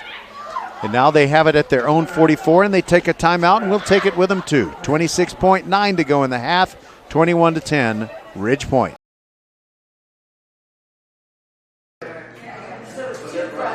Hi, this is Mariela and Melina coming to you from Nick's Italian Restaurant, where you can come and try one of our house specialties, the Nick's Shrimp, or one of our chicken pistachios. Not in the mood for food, you can also try one of our savory desserts like our homemade tiramisu or cannoli. We're located on FM 1464, just north of Austin High School. Can't dine in? You can call ahead at 346-401-1546 7 days a week from 11 a.m. to 10 p.m. Or you can hit us on one of the major delivery platforms, Uber, Grubhub, or DoorDash. We look forward to seeing you here at Nick's Italian Restaurant, where our family gets bigger every time you stop by. Okay, we're back. Njoku drops back, throws late, throws out of bounds just to, save his skin, save some time, save the down. Well, he didn't save a down. But it's 3rd down and 2 for the Travis Tigers, who trail 21-10. And other than the score, this game just seems very even. Both offenses have been able to move the ball quite consistently. The defenses have gotten a few tackles for loss and a sack here and there, but not much. Usually it's been the offense's stars of the show. There's a run over the right side, and it is Ratliff carrying from scrimmage, gets it to the 50-yard line. Clock stops to move the sticks. Now the clock starts to run again, and Travis needs to hurry up, and Njoku running back up there and giving his mates the instructions. They take the snap. He drops back. Here comes the rush. He steps up. He wants to chuck it down the field, and he throws it to the middle. A little alley-oop pass, and it is intercepted by Ridge Point. Walker Aycock with the interception, and it's really of no consequence, but it does make his, personal statistics and stuff look a little better. So that's how the half ends. Travis, other than turning it over on downs, their only turnover was that one right there, and it really didn't hurt. So it's going to be a great halftime as we bring you interviews with McKenna Manthe, one of the seniors of the Ridge Point volleyball team, and also Calvin Harvey, a senior for the Ridge Point football team. We'll be back with that right after this on VypeFortBend.com. 21-10 is our score.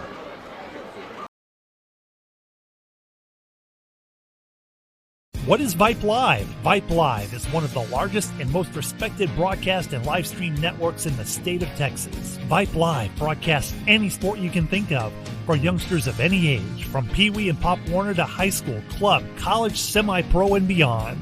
We also broadcast plenty of academic, fine arts, and community-related events as well, and now as partners with Flow Sports. Email us at info@vypemedia.com to find out more. Vype Live.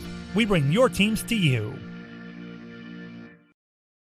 Are you ready? Ready for anything. For what life throws at you, at your kids. Are they ready to study, research, write papers? To do all the amazing things they don't even know they're capable of yet.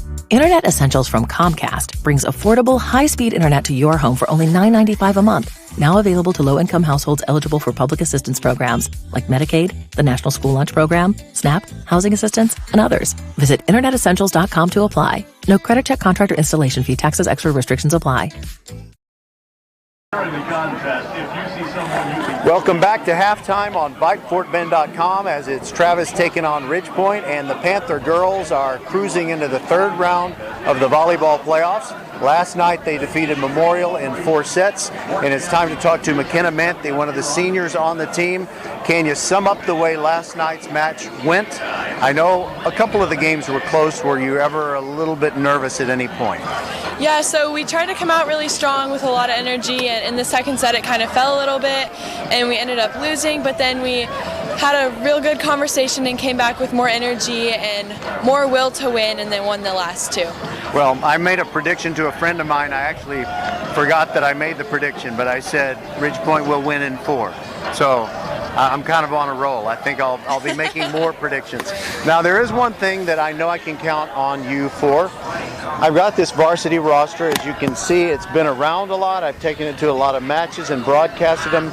And of course, Coach Bailey is great. I love her. She's wonderful. But there are no classifications on here, and I embarrassed myself a couple of times either not knowing someone's classification, but you've got to help me update it. So, Nyla, what's your classification?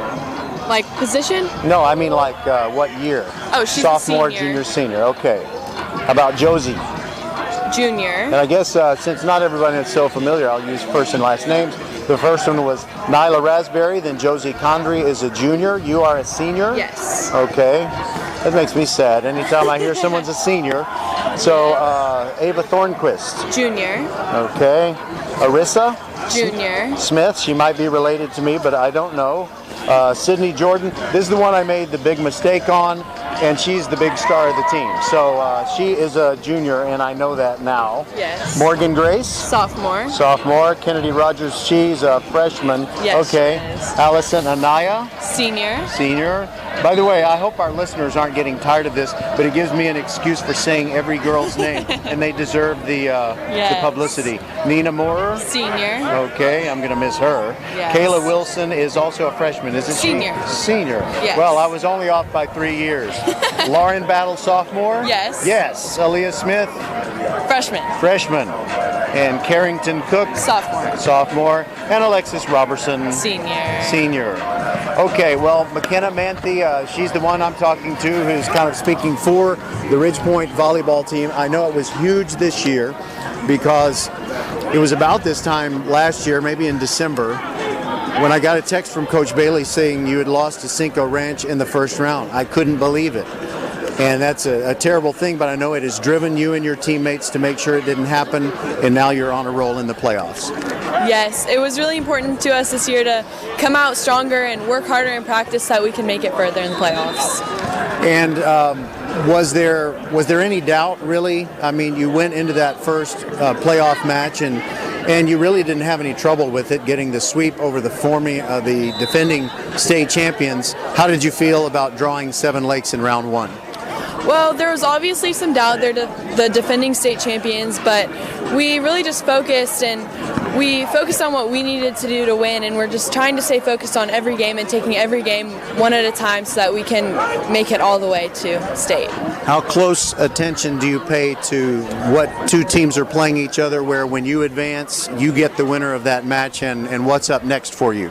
Oh, we focus a lot on that. We always try and focus on the game, but also be thinking of the next game that we have to play, like what shots are going to work, how we need to change our defense, how our offense is going to run, little things like that. And Tompkins plays Stratford, I believe it's tonight, isn't it? Yes, it's tonight. Okay, who do you expect to win that one? I think Tompkins is going to win, but you never know in playoffs. Anyone can come out stronger anytime. All right, so is there anything else that you want to tell us about Ridgepoint volleyball? I mean, people who have not watched volleyball, especially the great teams, they're really missing out if they don't check it out. So what is the best thing about Ridgepoint volleyball? And then I have one more question after that. This year we all click really well off the court, and that really helps us perform better and have better connections when we're on the court. So people have said that it's really fun to watch us because we just have fun when we're out there and we always do our best. Okay, well, I've been doing these broadcasts about 8 years, and football, volleyball, girls and boys basketball, plus baseball and softball for the most part. And there are certain games, or in volleyball's case, matches that I'll never forget.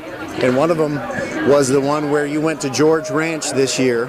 It was on a Tuesday, so all the football players showed up, and there had been a lot of back and forth on social networking by football players. I was almost a little bit scared that something was going to happen. Were you kind of nervous that there might be something, a rumble, so to speak? Yeah, there was a lot of stuff on social media going on and just a lot of tension between the students that were there coming to watch, and then there wasn't very much in between the teams because it's really just a sport at the end of the day. And so it was really nerve-wracking to play with everybody in that gym, but we came out on top, and I'm just really proud of everybody and how we've all played this season. Well, it's the first non-playoff volleyball match I've seen where there were probably more boys on the dog pile in the middle of the court after it was over than girls. So I'm glad nobody got hurt. Yeah, it was a lot of fun. Okay, well, thanks very much, McKenna. Is there anything else that you want to say going into the third round of the volleyball playoffs, which will be either Monday or Tuesday? Just if you have the opportunity to come out and watch, it's always a good time, and I think it's fun to watch, so maybe you will too, and maybe you'll pick it up as a hobby. All right, and if you can't be there, always listen to VypeFortBend.com. We'll be right back with Calvin Harvey, who is much taller than McKenna is, but, you know, it's understandable. So we'll talk to him about his football future and his knee injury. Thanks for being with us on Halftime. Thank you so much. We'll continue, VypeFortBend.com, Travis and Ridgepoint.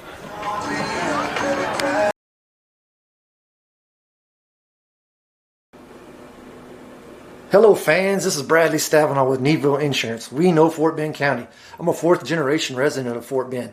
I'm your local, hometown, trusted agent. With over 30 carriers and 9 auto insurance carriers, we shop the insurance for you. We know insurance is hard. We know it's complicated. We make it easy for you. We have Spanish speakers here available for you. Call us at 979-793-7411 or needvilleinsurance.com. Once again, call us 979-793-7411. You work hard, so you deserve the good things in life, like getting an amazing deal on awesome internet. That's why there's never been a better time to switch to Xfinity. Get the fast and reliable internet you deserve for $19.99 a month for 12 months with a 1-year contract. And for the first time ever, ask how to get 12 times the speed for the same internet price when you add Xfinity Mobile. Just imagine. Faster downloads, more streaming, the possibilities are endless. That's more speed and more value for the same price. Oh yeah, and for a limited time, ask how to get $300 back. So what are you waiting for? Sign up now, because you deserve awesome internet. Go to Xfinity.com, call 1-800-XFINITY, or visit a store today. Requires paperless billing and autopay. Ends 11/21/21. Restrictions apply. New Connect Internet 50 megabits per second customers only. Equipment, taxes, and fees extra and subject to change. After term, regular rates apply. Hi, everybody. Welcome to Halftime. Ridgepoint taking on Travis, and we always know that this game is going to be what it comes down to for the supremacy in District 26A. And there was a little something that happened in week 2 to Ridgepoint that was kind of a disappointment for Calvin Harvey, probably their best offensive lineman. But Calvin joins me here at halftime, and I first of all wanted to know, how is everything going right now with your rehab and so forth? Well, everything's going amazing. I talked to my doctor recently, and he said my leg is healing up perfectly. I've been doing rehab every single day at Ridgepoint and at Sugarland Methodist, and my knee's really coming back to be better than it was even when I stepped out on that field on Dickinson. So I really got a bright future with this knee headed forward, and can't wait to get back out there on the field. Well, I love being around people with a positive attitude, and you obviously have one, so that's great. And I go back to that game against Dickinson in week 2 at Alvin's Freedom Field, and it was really touching to me. You know, I get emotional when I watch sports because there's so many people that put so much of themselves out there. And as the student section was chanting your name as they were bringing you off the field, I hated to see you get hurt, but to hear you get that kind of salute from your peers was awesome. What do you remember about it? Man, that experience was it was bad and it was good. Obviously, me getting hurt was the bad part of it, but I had Ridge Point and the student pack and everything. Everybody at Ridge Point was behind me, and in that moment, and it was a hard moment, so everyone understood. But just having everyone behind me and showing the love and support of the Ridge Point family really just meant a lot to me, and I was able to see that. And I would love to go out there on the field, and I wouldn't go to war with anyone else. So I really like the atmosphere that Ridge Point brings to all the games and the support that they bring to the football team, and that's really what makes Ridge Point a special place. So specifically, what was damaged in your knee, and what did the surgeons have to do? So I tore my MCL completely through.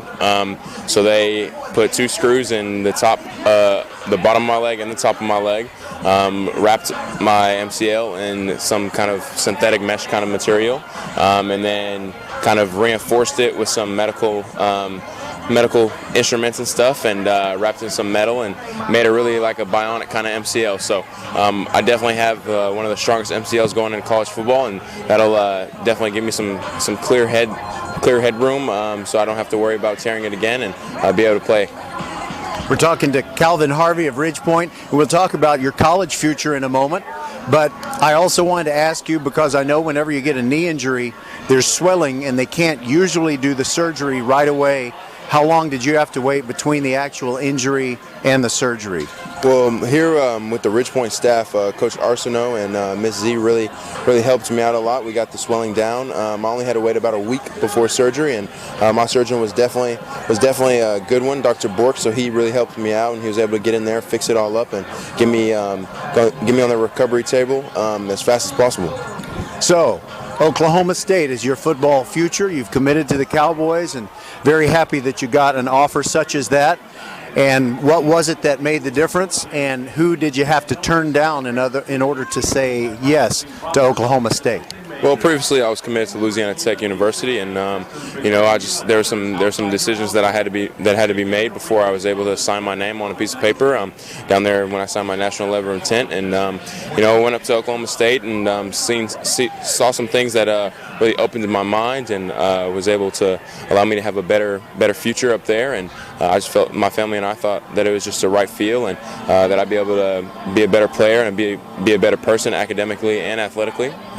So I had to make a call, and had to decommit from Louisiana Tech. Nothing against them, but they understood, and it was just a business decision and something that I had to do, because it's a 40-year decision for me, not a 4-year. So it was a rough decision, but it's something that you had to do. And it's, I know you put a lot of thought into it, Calvin, and you got to do what you got to do. Was one of the things that made you want to go to Oklahoma State the presence of John Paul Richardson, a great Panther? Yes, sir. That also had a very big impact on where I decided to go to school. Having an old teammate there that I'm fortunate to be able to play with one day is definitely a positive to Oklahoma State, and it's really a great experience and a great opportunity for me to be able to, for 2 Ridge Point Panthers to be back on the same field and on the same team and be able to compete against the whole entire country.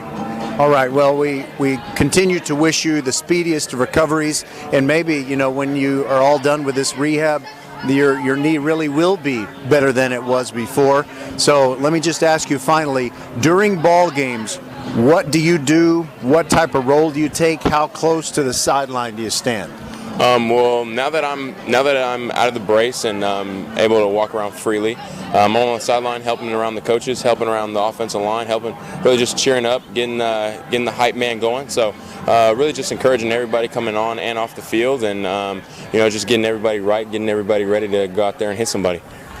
All that is awesome to hear. Thank you very much, Calvin Harvey, and continued success, and especially in the college game. We really appreciate you joining us on Halftime with VypeFortBend.com. Thank you. We'll be back with more right after this.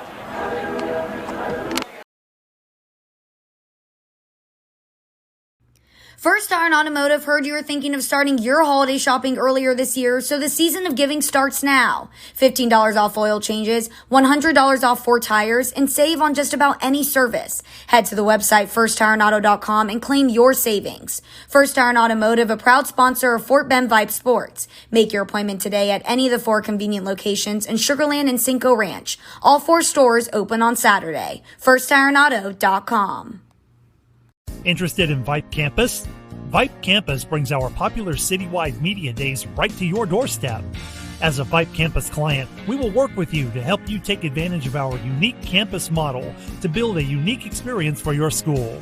From media day photo shoots of all your athletes to game day coverage, broadcasts and live streams, video and digital content, hype videos, the Vype U program, same-day graphics, and of course your very own campus magazine, Vype Campus is truly whatever you want it to be. Email info@vypemedia.com to find out how to join Vype Campus today. Archer Volkswagen showroom is open, and our team's excited to help you. Visit our sales department Monday through Saturday from 9 a.m. to 9 p.m. Or bring your car in for service from 7 a.m. to 7 p.m. Monday through Friday, and Saturdays from 9 a.m. to 2 p.m. We're closed on Sundays to rest and recharge with our families, so we can serve you well through the week. We hope to see you soon. Welcome back to Hall Stadium. We've got about 10 minutes before we resume our football game between Travis and Ridgepoint. Ridgepoint leads at 21-10. So now let's take you around the greater Houston area, some scores that we know will be of interest to you. And first of all, I look at the games that were played last night. One of them, the Atascocita Eagles, 37-7 winners over Beaumont Westbrook. So that game was played last night, and I'm sure all of you Ridgepoint fans remember the best win really that Ridgepoint has ever had in Class 6A was in the third round of the playoffs last year when they overwhelmed Atascocita, a very good Atascocita team, and I would not be the least bit surprised if the two teams meet again along the playoff road. And there's several different layers to that, and one of them is that you've got Marvin Session, probably Ridgepoint's best receiver. Well, his cousin, Gavin Session, has played some quarterback for Atascocita this year, but he's got a knee problem, and I don't know whether he will be able to get back on the field for the Eagles. They do have a very capable backup who's now starting for them named Zion Brown. So I think Atascocita is going to be very, very tough to beat in the playoffs no matter who their quarterback is. But yesterday they held serve, winning a game they were expected to win, 37-7 over Beaumont Westbrook. Last night the Katy Tompkins Falcons played Maid Creek, and it was ugly. It was over quickly. It was a Tyson fight basically. But, well, those of you who were alive in the late 80s and early 90s know what I mean by a Tyson fight. But a fight, a boxing match, you can end it quickly. The referee can just say, it's over, we're done, we're not doing it anymore. But Maid Creek had to play the whole game against the very tough Tompkins Falcons, and the final score was 72-7. By the way, let me just do a quick aside here and say that some of you who are familiar with, I don't know that you necessarily have to have been to New York to know this. In fact, I know it, and I haven't been to New York. But there is a particular store or restaurant, I really don't know what it is, but it's called The Wiz. And if you're watching a Yankees or a Mets game, they often have a sign on the outfield fence that says, nobody beats The Wiz. And I think there was a Seinfeld episode where there was this guy that was dating Elaine, and he was actually in a commercial where he said, nobody beats The Wiz. But when it comes to Houston, Texas high school football, in the season of 2021, everybody beats The Wiz. That being Houston Wisdom High School. They lost 18-0 last night to Hightower. Basically, it was a forfeit. That is how it is listed on the High School Scoreboard Live Football Friday Night app that I checked out. So Hightower, I think, without even having to step on the field, gets a win in their final game of the season. And I think if something happens just right for Hightower, they could actually emerge as the #1 seed coming out of their very tough district that also includes Katy Paetow, Angleton, and Manville. Those are the other three playoff teams. But Hightower, if something happens just right for them, I think they could actually be the top seed. And speaking of teams in the same district as Hightower, Katy Paetow beat Angleton 55-13. And the Peyto Panthers are ranked 9th in the state. They went down a few spaces after they lost to Manville last week. So just what a brutal district it is, and it's not one of those districts that any one team dominates. You got Peyto, you got Manville, you got Hightower, and I think they are all going to be one-loss teams. The only playoff qualifier out of that district, Angleton, which is the Wildcats are still pretty good. They have more than one loss, but it's just tough. What a murderer's row. And the one team that had made the playoffs for 10 years in a row but didn't out of that district this year is the Foster Falcons, and we broadcasted their season finale last night. It was played at Stafford Stadium, and Foster beat Kempner 44-7. Okay, so those are all the games that were played last night. Now we'll give you an update on games being played tonight. Well, the Katy Tigers, ranked second in Class 6A, are cruising toward the playoffs, and they are leading Morton Ranch 56-15 with 11:32 to go in the fourth quarter. So they're trying to end that one. I think they probably started it at 6 o'clock over there at Legacy Stadium in Katy. So another game could be played at Rhodes Stadium. All right, moving along, you got 24th ranked Jersey Village beating Cy Creek 49-7. That is a halftime score, and Ridge Point defeated Jersey Village in last year's playoffs. If I'm not mistaken, I think it was the second round. But Jersey Village could also very well be in Ridge Point's path when we move into the playoffs starting next week. All right, so if Ridge Point goes on to win this game and they lead at halftime over Travis 21-10, the Panthers would play Seven Lakes in the first round of the playoffs. Seven Lakes is the 4 seed coming out of District 19-6A, but they have the largest enrollment. So it is Seven Lakes and Tompkins that go into the Division I or big school bracket. That's the one that both Travis and Ridge Point are in. Seven Lakes 17, Cinco Ranch 10 at the half is our score. Cinco Ranch trailing Seven Lakes by a score of 17-10. All right, C.E. King. Ridge Point fans remember the C.E. King Panthers, and they beat Ridge Point here at Hall Stadium on a Saturday night back in the third week of the season. 28-0, C.E. King leads Humble, and C.E. King will be in the playoffs. So I think it would be very exciting if Ridge Point and C.E. King had another encounter in postseason play. All right, and here is one more score that I know will be of interest to you. The Dulles Vikings, who are just having an awful nightmare of a season. They weren't too bad in their pre-district action, but during district play they've had a lot of difficulties. But they lead George Ranch 9-7 at the half, and I think for the Vikings that would be their second district win if they can hang on to that 2-point lead. So that's all I have to tell you, other than the fact that Ridge Point is leading 21-10 at the half over Travis, and the Tigers really want to make a comeback here in the second half, because if they can do that, then they would play Seven Lakes, and Ridge Point would play the Tompkins Falcons. Roger Smith with you on VypeFortBend.com. Want to thank our producer, Trey Grubb, for everything he's doing there at World Headquarters, keeping all these games on the air. We'll let you hear the band a little bit. We'll step aside and come back with the third quarter. Ridge Point leading Travis 21-10.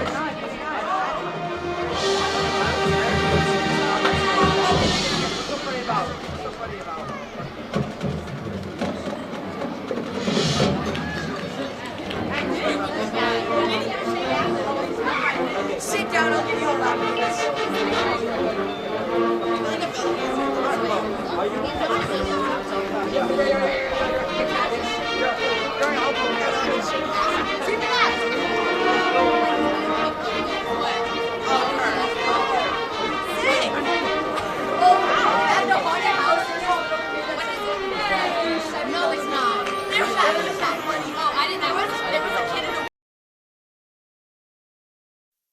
You work hard, so you deserve the good things in life, like getting an amazing deal on awesome internet. That's why there's never been a better time to switch to Xfinity. Get the fast and reliable internet you deserve for $19.99 a month for 12 months with a 1-year contract. And for the first time ever, ask how to get 12 times the speed for the same internet price when you add Xfinity Mobile. Just imagine, faster downloads, more streaming, the possibilities are endless.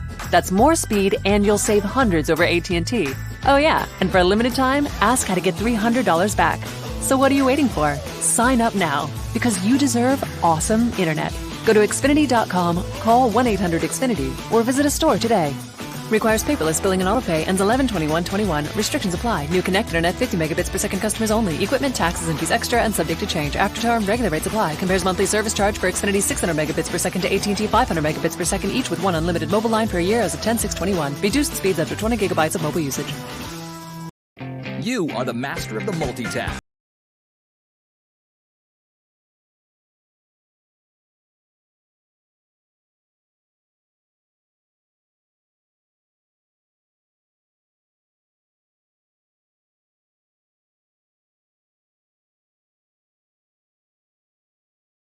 We mean everything.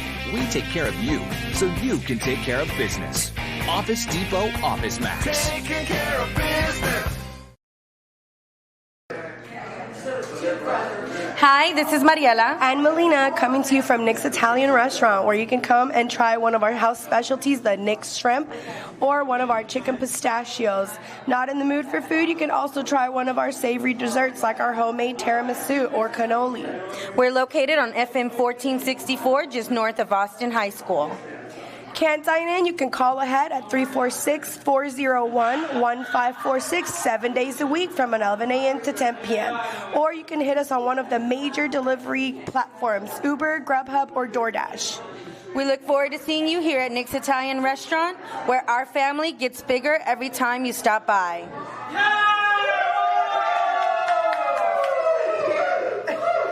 Hello, I'm Gary Horn with Horn Solutions. We agree with energy analysts that the energy market has stabilized. We anticipate significant merger and acquisition activity. Good resources are scarce. Horn Solutions is positioned to assist you in accounting, finance, IT, and supply chain. Our staff can assist you with outsourcing, or we can supply you with resources to join your staff. Visit hornsolutions.net for details. Gary Horn is a highly successful businessman who has made a huge impact in people's lives, and he loves what he does for a living. That's a big reason why Gary Horn and Horn Solutions support Get a Great Gig. Get a Great Gig is a free job search consultation service that will help you find a job you love, whether it's to make more money or get personal fulfillment in the career of your choice. Email them at getagreatgig@gmail.com or on Twitter at getgreatgigs. All right, so here we are at Hall Stadium, and this happens occasionally. By the way, you're hearing a lot of teenage voices, and I was kind of hoping you would hear the band, but the conversation is going on a little bit louder than I had expected. Anyway, so you can hear the band in the background, and hopefully I will drown out anything that is of a shall we say, personal nature. Anyway, so it is 21-10, Ridge Point and Travis, and the scoreboard clock has gone down to 0.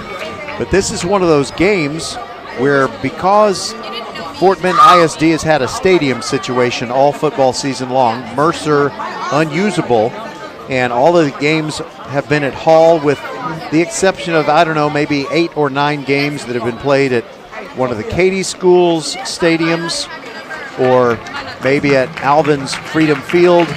I broadcasted a game last night, Kempner and Foster from the Stafford Stadium, and I think that's it.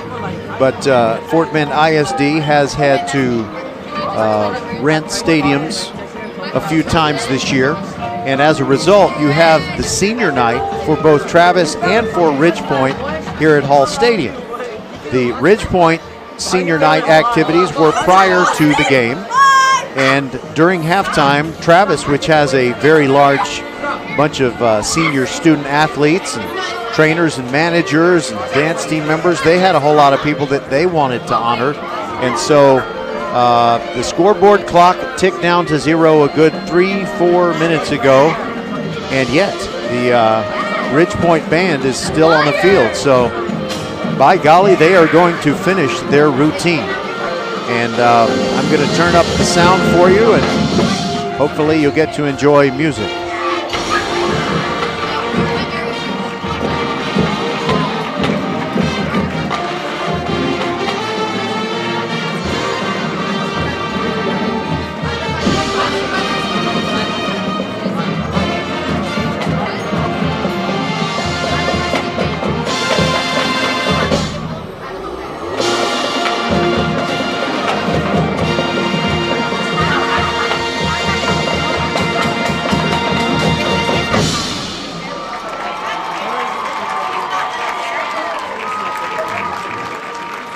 Okay, we will step aside one more time and come back, hopefully with the kickoff to start the second half.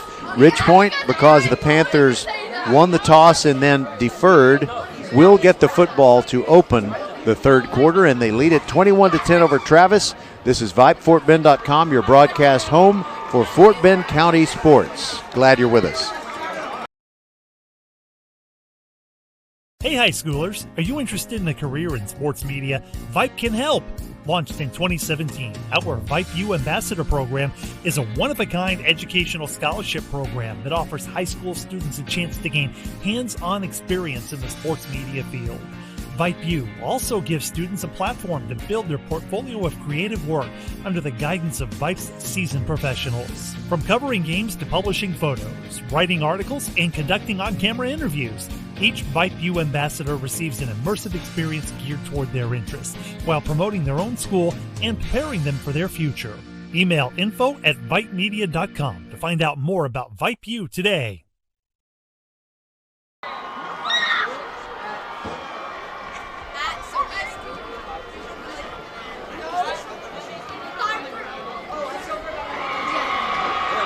And the Travis Tigers are returning to the field with their red flags with big white letters trimmed in gray, spelling out THS, and the flag that's leading the way, it says Tiger Territory, and it has a tiger with red and black stripes. Now here come the Ridge Point Panthers out of their tunnel. They're not running yet. They're kind of taking long, slow strides, and now they start to skip, and now they start to run.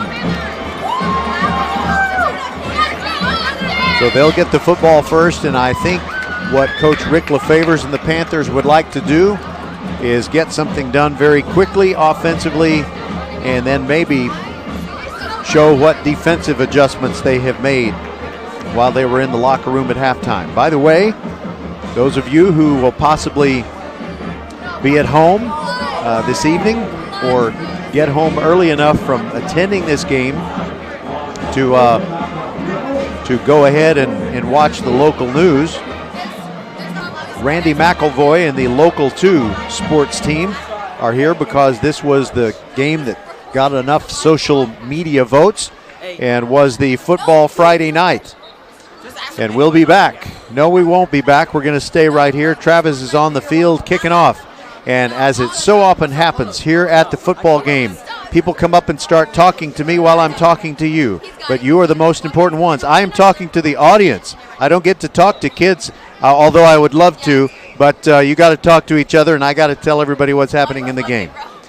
But you can say go Ridge Point or something. Okay. Thank you. Is the mic on? No. All right, so it is Antonio Rubio, who had a field goal of 45 yards in the first half, who will kick it off. Ridge Point, when they get the football, will be running from right to left. The mic really is on. I had to tell him it wasn't, though. 30-yard line, Marvin Session backs up near sideline, moving down the field, and a pretty good return, considering the defenders had a great angle on him.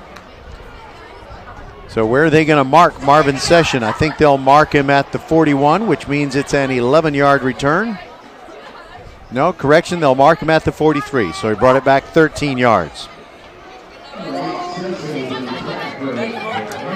So, truth be told, now I had to lie to the kid and tell him that the microphone wasn't on, because if I told him it was on, then I just envision that something would have happened that would have kept me from being able to ever broadcast again. All right, here is Bert Emanuel Jr. in the Ridge Point offense. Charlo on the jet sweep. Up the field, right hash marks, breaking away, 20-yard line. And he's still going, now headed to the left, racing for the goal line. And finally knocked out of bounds at about the 3-yard line. Kieran Charlo thrown out of bounds by Dominic Njoku. And I thought that the Panthers might possibly do something very, very, very impressive and a very, very difficult blow for the Travis Tigers to absorb, but I really had no idea that they would carry it from their own 43 to the Travis 3. Now on the second play of the drive, it's Emmanuel handing off to Jolly. He's hit in the backfield and dropped for a 2-yard loss. Israel Okenlabi was there along with Parker Reed.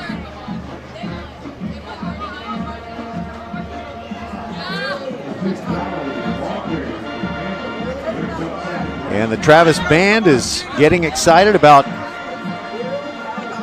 the opportunity to play again, but they really want their defense to keep the Panthers out of the end zone right here. It's 2nd down and goal at the 5-yard line for the Panthers.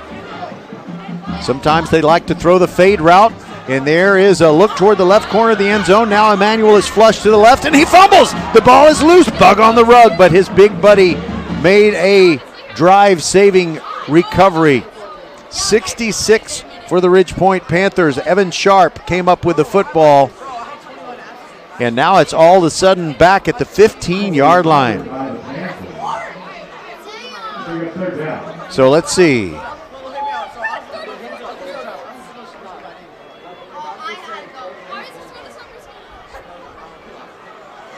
The Panthers went 54 yards on that first play to Charlo on the jet sweep, and now they've only backed up, and it's 3rd down, and Emmanuel rolling to his right, throwing in the end zone, and the pass is incomplete. In and out of the hands of, I think, Wilson Batiste, and he might have fallen on the football or something. He's in pain down there. And the trainers have to make the long run all the way from the bench area on the near side over there past the corner pylon on the far side of the north end of the field. And I can't imagine what's going on with Wilson Batiste, but he was rolling around like he was really in some discomfort. And when we come back, it'll be 4th down for Ridge Point. And I think that because I see the Ridge Point coaches huddling with their team, I don't think they want to settle for a field goal. I think they want to go ahead and go for it, which is going to be pretty remarkable as the ball is at the 15-yard line. It'll be 4th and goal from right there. And by the way, it is not Wilson Batiste. It is Ashton Bethel Roman, I believe. And as he walks closer, I can be sure that he's wearing the number 13.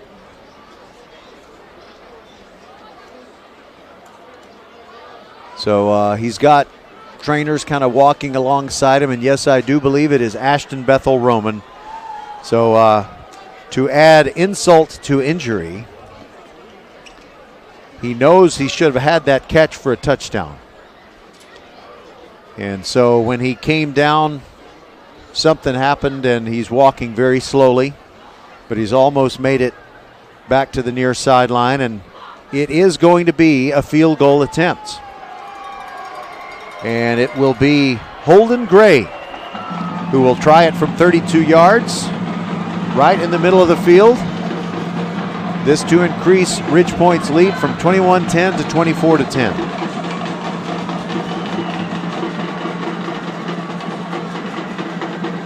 High snap. Carson Gordon comes out of there with it. He's going to try to throw the football. Throws toward the end zone. It's incomplete, and Travis is held.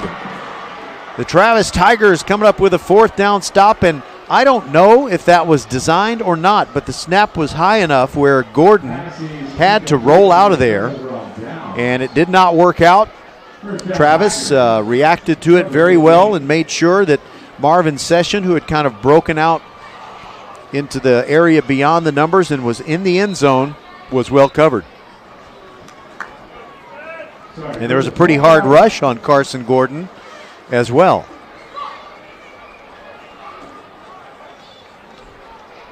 So here comes Travis, trailing 21-10. They are not going away. This is one of those rivalry games that even if the teams were not even if the teams were not evenly matched. Okay, they had to move the football. They had put it at the 20, but it's not a touchback in that situation. It's back to the previous line of scrimmage, which was the 15, and that's where Travis has it with 9:45 to go in this third quarter. Quarterback draw. Anthony Njoku makes a move near the line of scrimmage, keeps twisting, turning, and driving those legs, and he picked up about 8 yards. Calvin Alexander in on the tackle for Ridge Point. Travis moving from left to right. They have turned away the first offensive thrust for Ridge Point in this third quarter, and they're trying to cut into this 21-10 lead. Njoku is under center now. But now he backs up, looks over at the sideline. He's got 2 receivers on either side.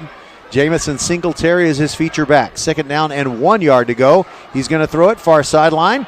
Got a completion to Carmelo Ratliff, and the freshman is run out of bounds at the 37, and that moves the sticks. It's a first down. Think of First Tyrant Automotive for all your car care needs. Check them out at firsttyrantauto.com.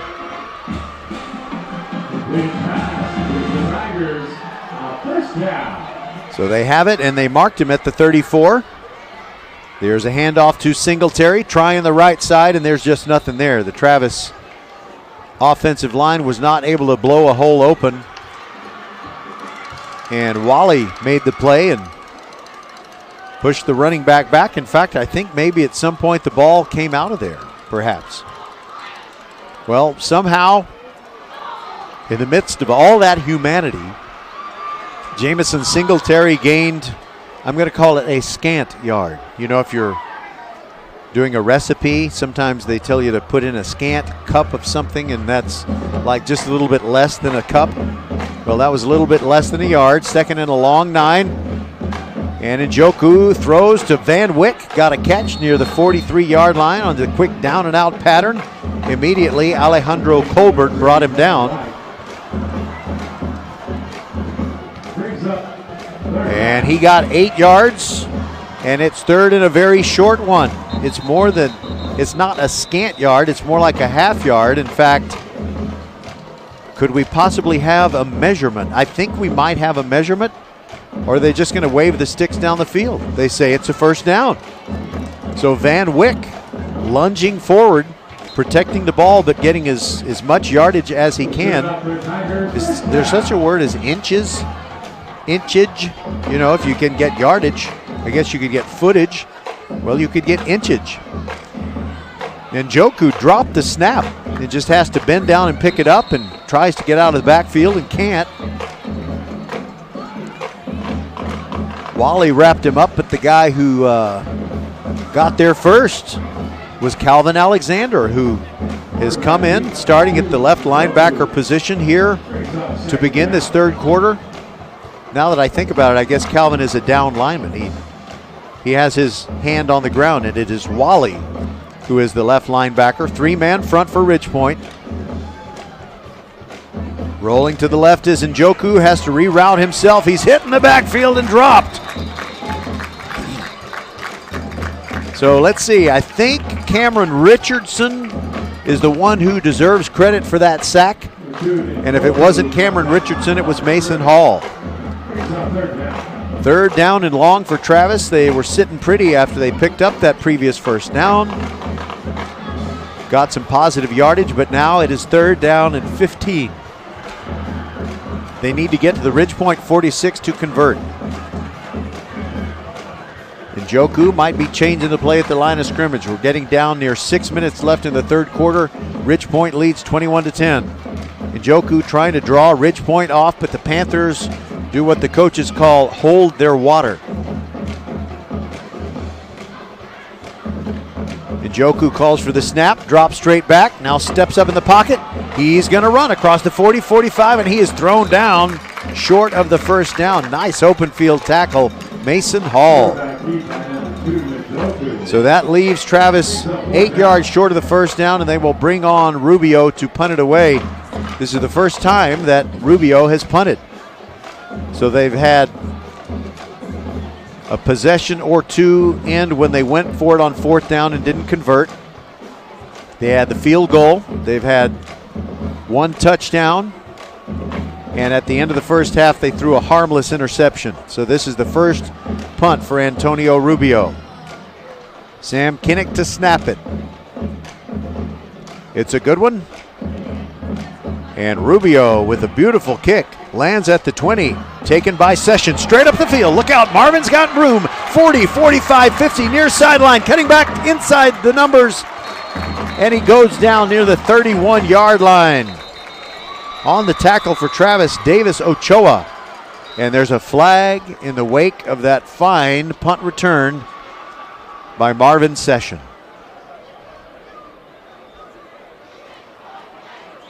If my last name was Session and we had another kid, I'd name him, I'd make his middle name Executives. Executive singular, you know, Executive Session. All right, what does the referee say? It's got to be an illegal block in the back, something like that. Maybe holding. Let's see if we can hear him.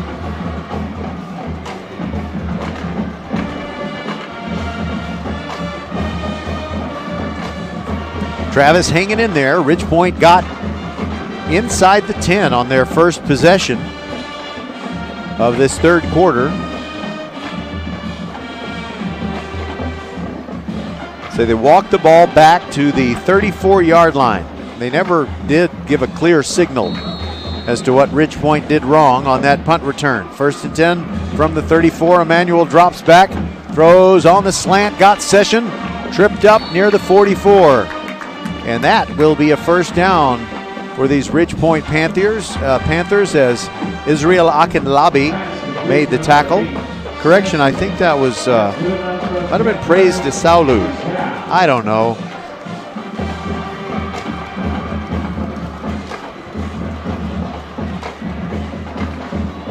I wish I had more time during the week to go over the rosters, you know, one by one with coaches when we have tried to call somebody's name and there's no such number on the roster. It happens.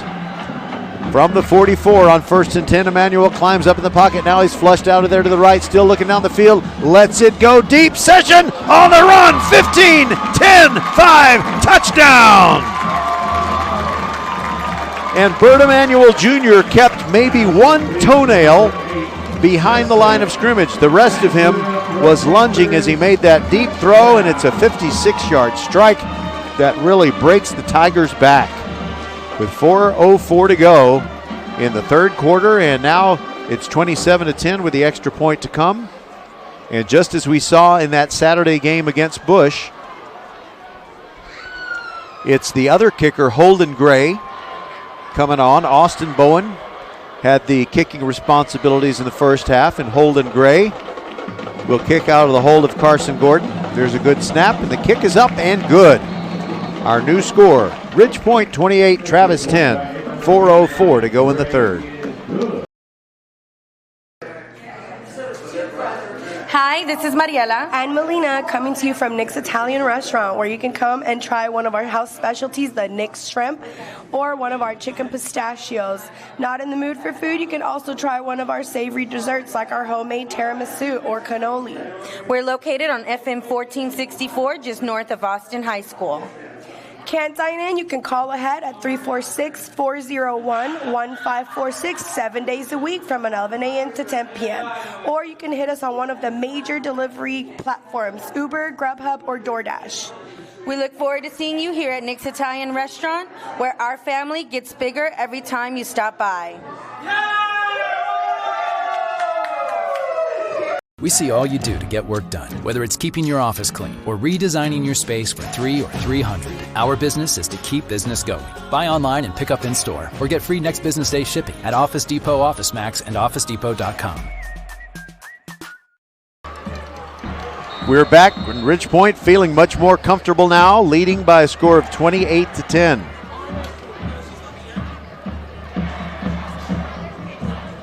And it's Holden Gray taking a page from Austin Bowen and taking the three-step approach. And it comes down to T. Horace for Travis near the 20-yard line, but he only gets a return of 2 yards. Terrence Howard hustling down and knocking him off his feet.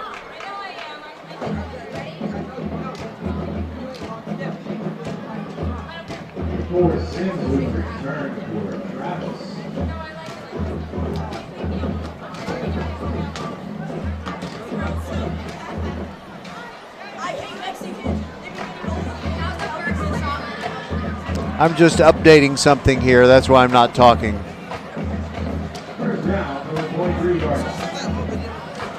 All right, Travis with 3:57 to go in the third and trailing by 18. Njoku, empty backfield, started to pass, now pulls it down and runs across the 25-30. Gets across the 35 and runs over a couple of Ridge Point tacklers.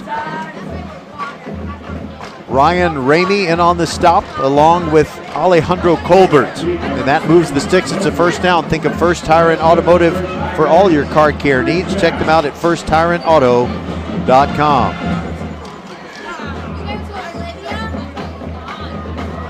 14-yard run. Now a quick hitch screen to not Steven Sims. By the way, that's another Nick's Italian Restaurant family connection. Steven Sims, who used to play for Travis and for Kansas State, is now playing in the NFL for Washington. And Steven Sims is the cousin of Robert Sims, the junior wide receiver for the Tigers. Remember, at Nick's Italian Restaurant on FM 1464 in Sugar Land, just a few hundred feet north of Austin High School, their family gets bigger every time you stop by. There's another quarterback draw by Njoku, breaking tackles. He's so good at that. He's not very big, but he's got a lot of strength, and he carries it ahead to the 45-yard line that sets up a 3rd down and 2. And this is critical for the Tigers as they try to move left to right here in quarter number 3. Carmelo Ratliff is now in the backfield along with Anthony Njoku. I think they're just giving Jamison Singletary a rest. I don't think there's anything wrong with him. Njoku takes the snap. Now another quarterback draw, and he doesn't find a lot of room, but I think he got the 2 yards that he needed. Running behind his big offensive lineman, Trace Wilson and Blake Brown. Good to see Blake back out there because he had to be helped off earlier. So with 2:16 to go in the third, Travis has picked up a first down at their own 47.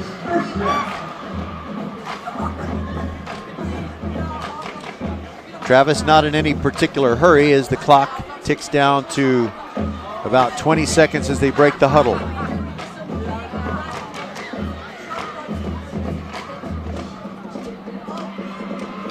From the 47, Njoku sends a man in motion. And that man turned around and ran back the other way. And the whistles and flags and the Travis players, several of them are gesturing that Ridge Point committed some kind of penalty, and I would presume it would be encroachment, offsides, whatever you want to call it, here in the 21st century. What will the referee say? Okay, well, Travis was accusing Ridge Point, but it is Travis that was guilty of the penalty. And by the way, the guy moving in motion, starting to the left side of the formation, then moving back to the right, well, that was Nifemi Rufai. And he spells his last name R-U-F-A-I, so he is no relation to Ferris Rufai of the Clements Rangers, fine linebacker who does not have a U in his last name. Dropping back is Njoku. They set up the screen, and he gets it to Van Wyck, turning it up, but the traffic suddenly emerges and stops him at the 48-yard line of Travis. And they're going to be left with a 2nd down and 9. So they did pick up the yardage they lost on that pre-snap penalty as we get under a minute to go in the third. Empty backfield, Njoku, 4 receivers on the right side. Van Wyck is a single receiver over on the left side of the formation. Njoku throws, and tried to make the connection on the slant to Carmelo Ratliff, but it's in and out of his hands, and it'll be 3rd and 9.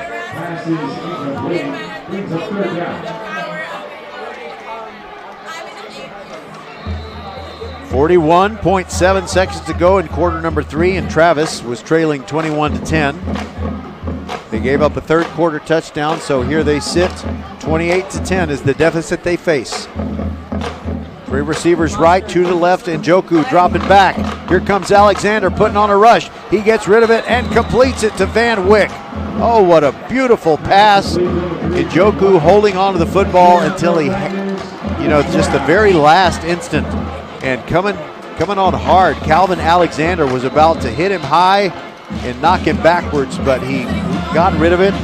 Van Wyck was right where he hoped he would be, and it's a first down at the Ridge Point 38.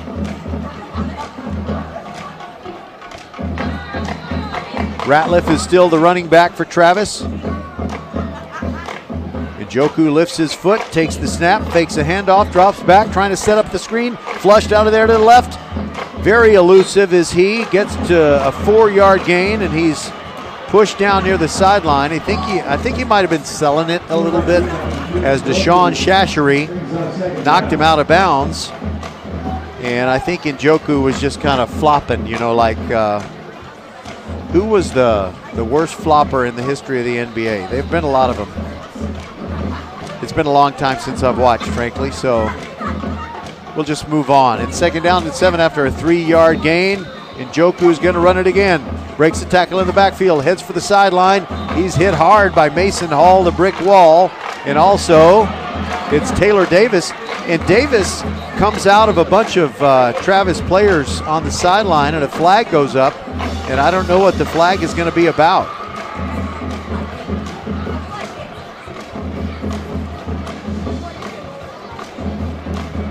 So, you know how those, sometimes you see, especially defensive backs will come skipping away from something, skipping like, I guess in my day you had to be 4 to 7 years old to be skipping, but that's what Taylor Davis was doing, and I'm just wondering what the officials will come up with when they sort this out. I know that Njoku was hit hard near the sideline. I think it was a legal hit. It didn't look like he was out of bounds yet, but the flag came up maybe a second and a half after the whistle blew, and Njoku was on the ground. So something happened over there in the bench area.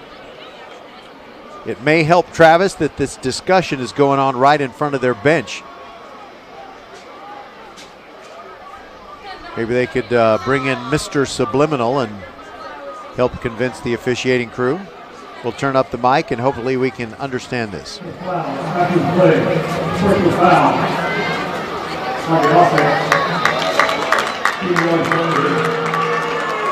Okay, I think you heard that. The personal foul is on the offense. I didn't get the number. And so going instead of a 3rd and very short for the Tigers, this is a dead ball foul that's going to create a very tough passing situation. Should be a 15-yard penalty, walked off from the 29, so that'll take it back to the 44. And from that point, I believe it'll be 3rd and 16 for the Tigers. 16 seconds to go in the third quarter. Be with us tomorrow night at 5:45 with a countdown to kickoff show. Clements and Bush. What a marvelous year it's been for the Clements Rangers. Their only losses were to Travis and Ridge Point. They beat George Ranch last week and claimed their playoff spot. They want to avoid playing Katy in the first round, so they need to beat Bush tomorrow evening.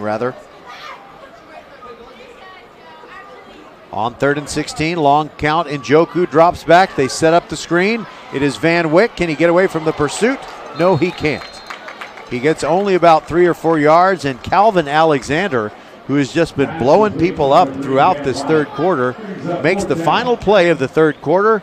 That's the end, and we'll come back to the final 12 minutes. 28-10, Ridge Point leads Travis. You work hard, so you deserve the good things in life, like getting an amazing deal on awesome internet. That's why there's never been a better time to switch to Xfinity.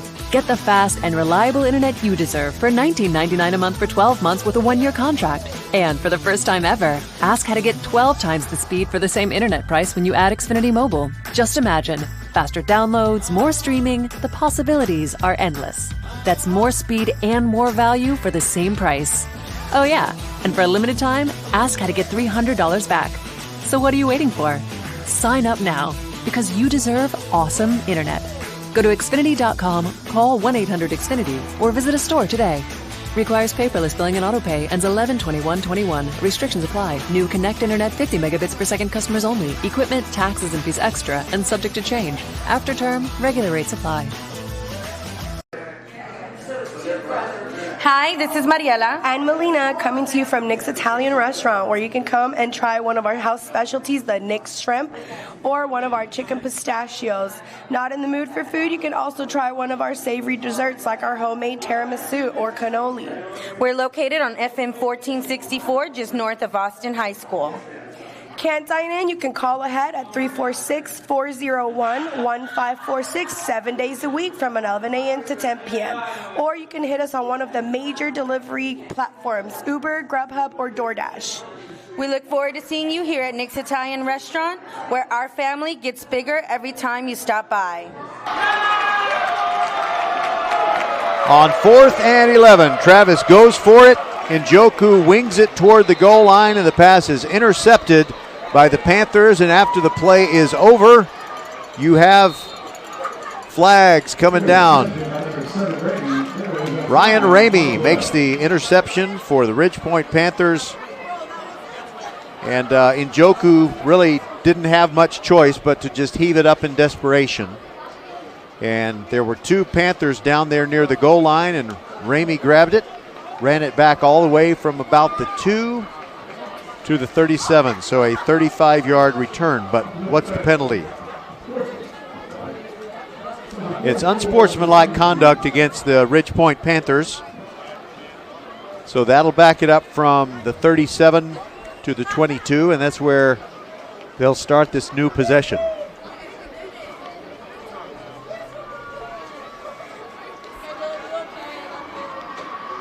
Should be a very nice Saturday tomorrow, as far as I know. I mean,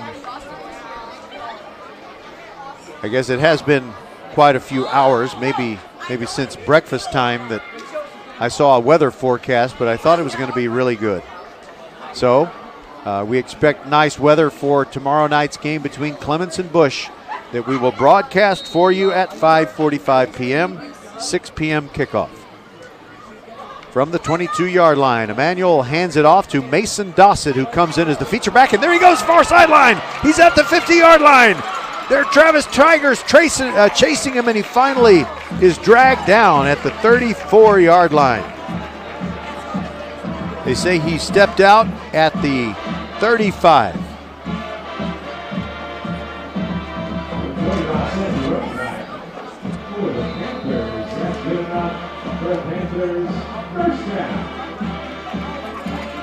That's a 43-yard run for Mason Dossett.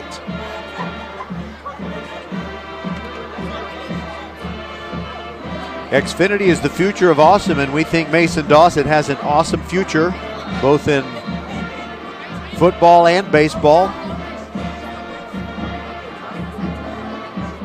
So this year, plus 2 more of Mason Dossett, God willing. And hold on, there is a whistle and a timeout taken by Travis. We'll take it with him. We'll be back. This is VypeFortBend.com. Archer Volkswagen showroom is open, and our team's excited to help you. Visit our sales department Monday through Saturday from 9 a.m. to 9 p.m. Or bring your car in for service from 7 a.m. to 7 p.m. Monday through Friday, and Saturdays from 9 a.m. to 2 p.m. We're closed on Sundays to rest and recharge with our families, so we can serve you well through the week. We hope to see you soon. All right, fans who enjoyed Rocky III, listen to what the Travis Band is playing.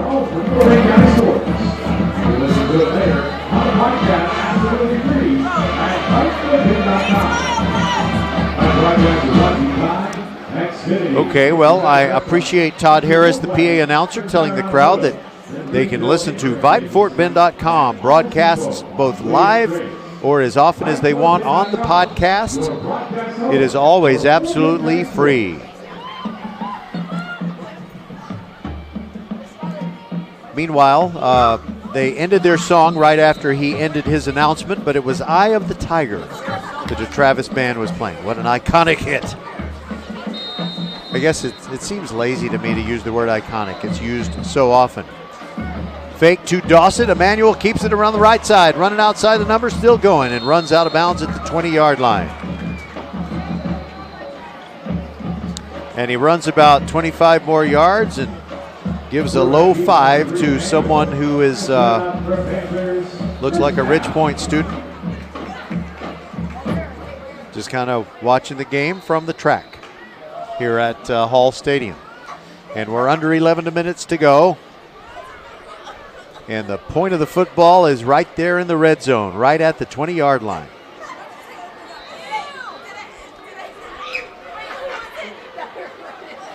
Mason Dossett to the right of Bert Emanuel Jr. Travis's defense might be getting a little bit tired. Plenty of time for Emanuel. He moves over to his left, scanning the field. And the ball came out of his hands. It's loose again. Bug on the rug, and I think Travis got it. Hold on. BJ is, he's on the ground. Oh my goodness. The trainers are coming out to look at him. It's a couple of times this evening where he's been scrambling and kind of backtracking, and the ball has come out of his hands. And those are the only 2 times that Ridge Point has put the football on the ground tonight. In the game against Bush on Saturday, they did have a couple of fumbles by running backs, and I know Coach LaFavors was disappointed about that. And Emmanuel comes off the field. I think he's going to be all right.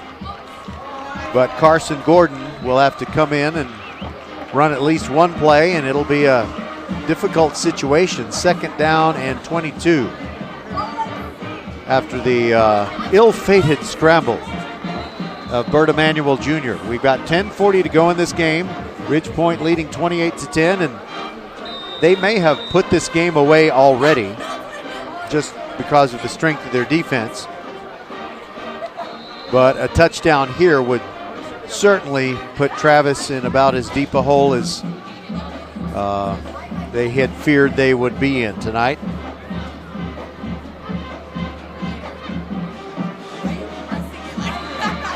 Gordon takes the snap, hands it off to Dossett, trying the right side and dives forward, only picks up a couple.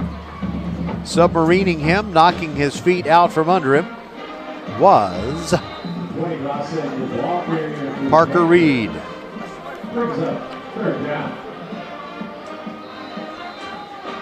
So now Ridge Point facing a 3rd down and 20 is going to bring in a personnel package that is heavy with wide receivers. Session, Pisapia, Charlo, and Batiste. They also have Carter Groen in as a tight end. Blitz coming from Travis. Up the middle they go, and they flush Emmanuel to the right. He throws late. He's got a completion to Pisapia, but it's only going to be a gain of about 7 yards. He got it to the 23 of Travis. It'll be 4th down there, and will Ridge Point send out the field goal team? Yes, they do. And it's going to be Holden Gray to kick what will be a 41-yarder from the right hash mark. The flags aren't moving at all. What wind we have is just very, very gentle. It's not going to affect the kick. Carson Gordon on an earlier field goal attempt. There was a high snap and he had to kind of run for it out of there. And he threw incomplete. And now Ridge Point takes a timeout. We'll take it with them. This is VypeFortBend.com. When we return, we anticipate a field goal attempt by Holden Gray to expand the lead. It's 28-10, Ridge Point. First Iron Automotive heard you were thinking of starting your holiday shopping earlier this year, so the season of giving starts now. $15 off oil changes, $100 off 4 tires, and save on just about any service. Head to the website firstironauto.com and claim your savings. First Iron Automotive, a proud sponsor of Fort Bend Vype Sports. Make your appointment today at any of the 4 convenient locations in Sugar Land and Cinco Ranch. All 4 stores open on Saturday. firstironauto.com. Okay, fans, just know that next week, the only thing we're sure about is that we'll be at the Monday volleyball third-round playoff match between your Ridgepoint Panthers and Tompkins. That's Monday night. I presume the match will start at 7. Then we'll have playoff football later in the week, maybe even more volleyball. But that's all we know at this point. 4th down and 14 for Ridgepoint. They're not kicking the field goal. They're going for it. And the Panthers have false started.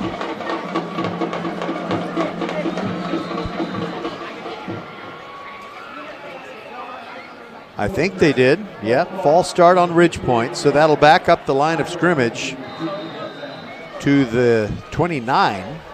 I wonder if they still want to go for it. Would they consider now kicking a field goal? Might be on the outer limits of Holden Gray's range. If they kicked it from there, it would be a 46-yarder. I don't think they're going to kick it from there. Here we go, 4th down and 19. Emmanuel drops back, he's flushed. He looks down the field, a flag comes in, he's running down the sideline, and he deals a blow at the end to Parker Reed as he goes out near the 15, but I think that's going to be a Ridgepoint penalty. You know, a penalty that I haven't heard called in quite a while is illegal hands to the face. And Coach Rick LaFavors is talking to one of his offensive linemen. I have a feeling he's the guilty party.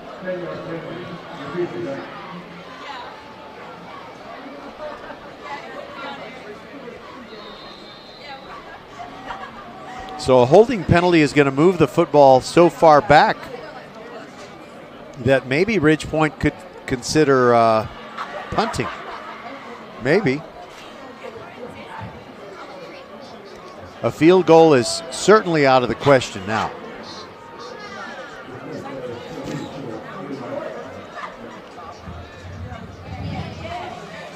I'm a little confused as to where the officials are going to spot the football. The penalty is declined. Okay, well that makes sense. The penalty was against Ridgepoint, so Travis declines it, and they had stopped Emmanuel short of what he needed for the first down. And so here we go. Travis gets the football. Good news for Tigers fans.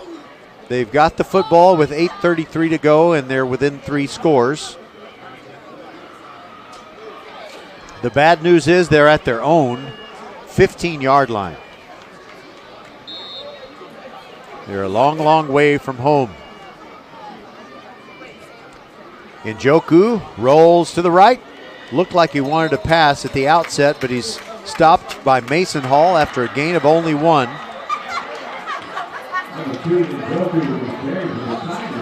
Travis is a good football team. What they're missing is just that one game breaker that stretches the field and draws a whole lot of attention from the defense. They've got a lot of quality. And one of them is Gabriel Van Wyck, who catches a pass on a quick down and out. And it's a 7-yard gain to the 23. It'll be 3rd and 2 from right there. He went out of bounds. 8:01 to go. Njoku moves under center. I think he's going to sneak it. Actually, now he backs up. Play clock at 20. No rush whatsoever. Now he claps his hands together, takes the snap. It's a quarterback draw up the middle. He goes, first down and more. Gets across the 35, still going. He's in traffic, but somehow he keeps on going across the 40 to the 41. You know, the Njoku twins should be able to play college football somewhere. I don't know that they're going to any major college school. Don't know, but they can help a football program. And now we have a Travis injury. I'm not sure who the player is. We'll come back and identify him for you. 28-10 Ridgepoint, 7:42 to go. When we come back, 1st and 10 for Travis. Archer Volkswagen showroom is open, and our team's excited to help you. Visit our sales department Monday through Saturday from 9 a.m. to 9 p.m. Or bring your car in for service from 7 a.m. to 7 p.m. Monday through Friday, and Saturdays from 9 a.m. to 2 p.m. We're closed on Sundays to rest and recharge with our families, so we can serve you well through the week. We hope to see you soon.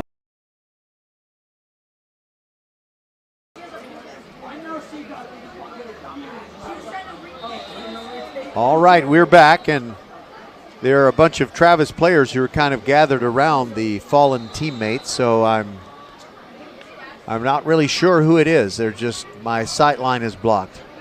I don't think it's one of those, terrible, serious injuries where they're needing to go get the cart or anything like that, so I don't want to leave you with that impression.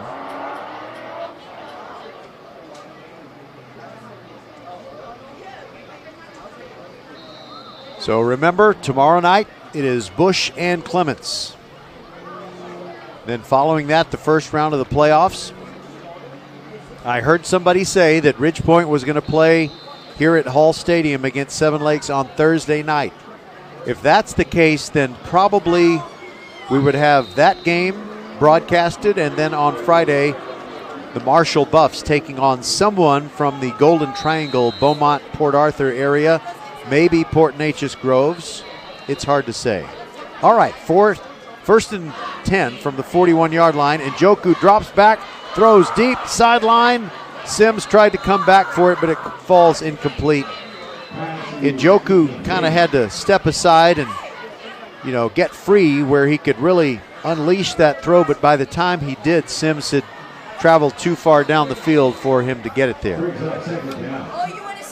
2nd and 10 from the 41.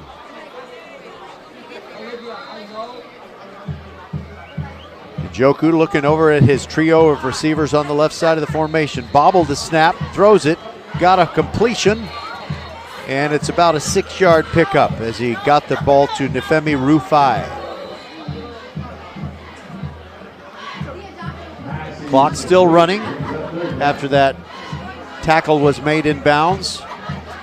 It's down to 7:15, and Travis still not sure what they're going to run. Now they are. Njoku barking out the instructions. His team trailing 28-10. We're passing the 7-minute threshold during this play. Njoku drops back, steps up, moves to his left, looking down the field, and he has to throw it away. Very difficult for a right-handed quarterback, being hotly pursued by Dalton Plitt along with Cameron Richardson. Very hard to get anything on that throw, but he did get it beyond the boundary, and it is 4th and 4 to go. Travis has got to convert here. In fact, I think this is just their absolute last hope. They bring on some different personnel, and one of them is Dominic Njoku.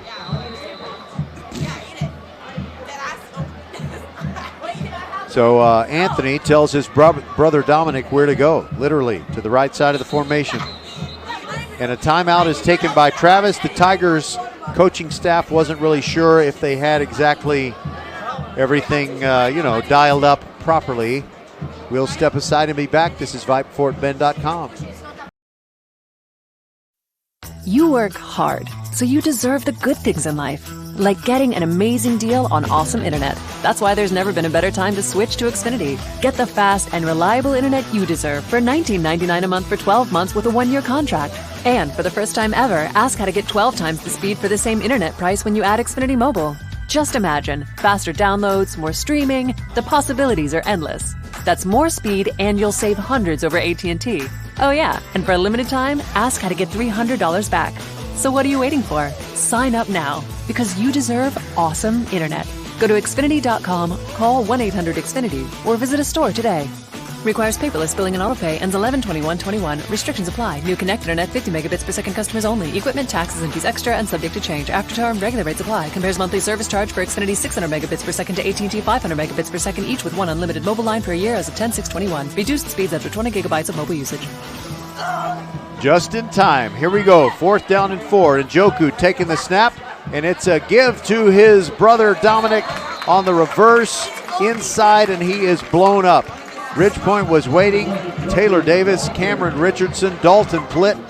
They all decided to meet at the quarterback. Well, not the quarterback. In this case, the quarterback's brother. 6:45 to go. Ridgepoint has it. They're in Travis territory, and they can pound the rock right now. 44-yard line. And I'm wondering, will Bert Emanuel go back out there? No, he will not. It will be Carson Gordon and Mason Dossett in the backfield, and Gabriel Bro is in at one of the receiver spots, and Ridgepoint also has Caleb Benson on the field. Give to Dossett, running left. Cuts back inside near the numbers, and he's thrown down by Israel Akinlabi. And Dossett, for a sophomore, showing very good presence of mind, because really the main thing is just keep the clock moving. And you don't want to run out of bounds when you're up 28-10 and you're just trying to run out the final 6 minutes or so.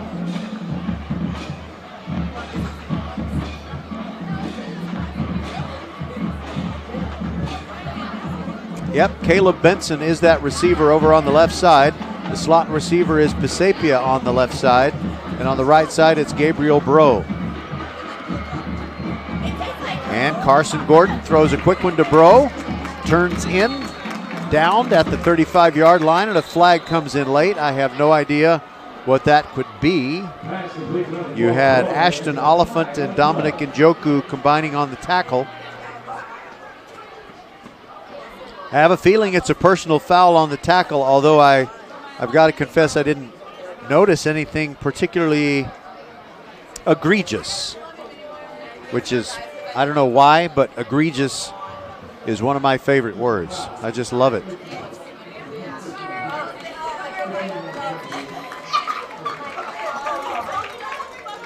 So that is a big damaging penalty against Travis, but the cause of this game is lost anyway. With 5:45 left and Ridgepoint leading 28-10. And they could put a cherry on top of the victory Sunday if they get a touchdown out of this drive. Carson Gordon in at quarterback in relief of Bert Emanuel Jr., who proved enough of his usual points on senior night. And it's Zarek Earls in at running back, and they hand it off to Zarek Earls. Up the middle he goes, running tough, keeping two arms wrapped around the football, and gets 3 yards. Israel Akinlabi comes kind of hopping away from the play. It looks like maybe he dinged up an ankle or something, but he'll stay out there. And you can give Zarek Earls 3 yards on that carry. It's 2nd and 7.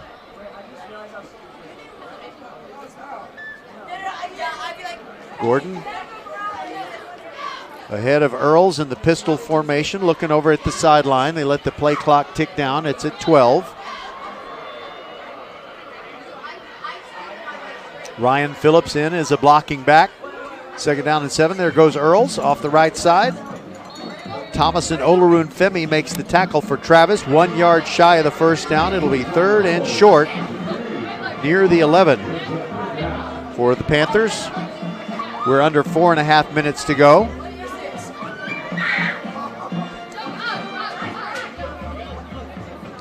Roger Smith and a cast of dozen adolescents up here on the upper concourse of Hall Stadium.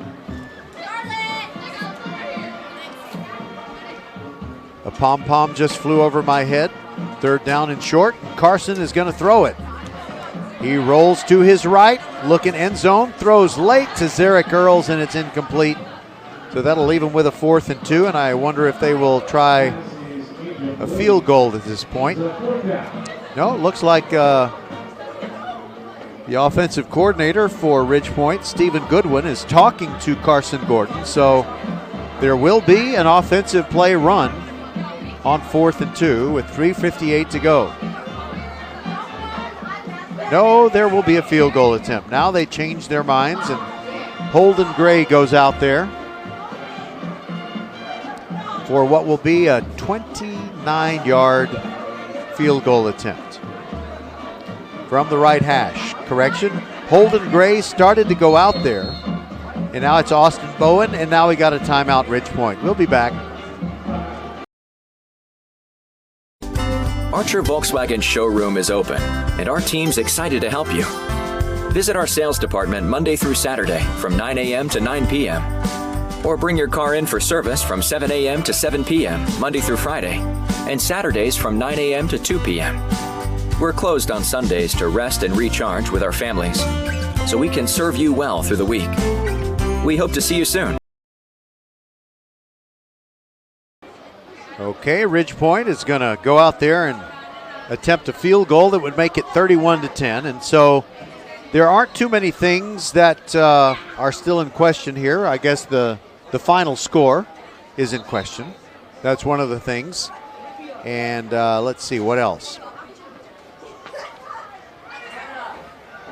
The other thing that's in question is, will the teams walk along the 50-yard line and all the players shake each other's hands, or will they go up to the hash marks and stop? I'm guessing that they're going to go walk along the 50-yard line and everyone will shake hands.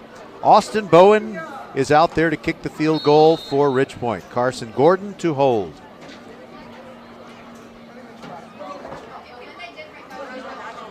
From 29 yards, the kick is up, has the distance, and it's good. Ridgepoint ups its lead to 31-10.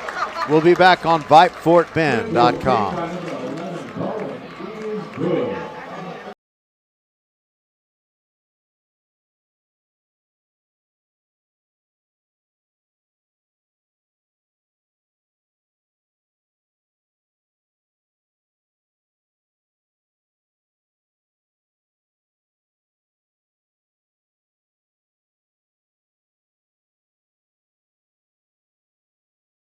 Everything. We take care of you, so you can take care of business. Office Depot Office Max. Become a Vype Insider today. Access breaking news in high school sports. Enjoy premium articles and exclusive coverage written by expert analysts, and watch exclusive videos, documentaries on programs in your area. It's only $2.99 a month if you subscribe for the monthly plan. If you go for the yearly plan, it rounds out to just $1.99 a month. It costs you only $24 a year to get all of your Vype news throughout the entire year. Subscribe today. What are you waiting for? It's less than a cup of coffee a month. Become a Vype Insider. $2.99 a month, $23.99 for the whole year. Hey, it's Vype. We will see you at the games.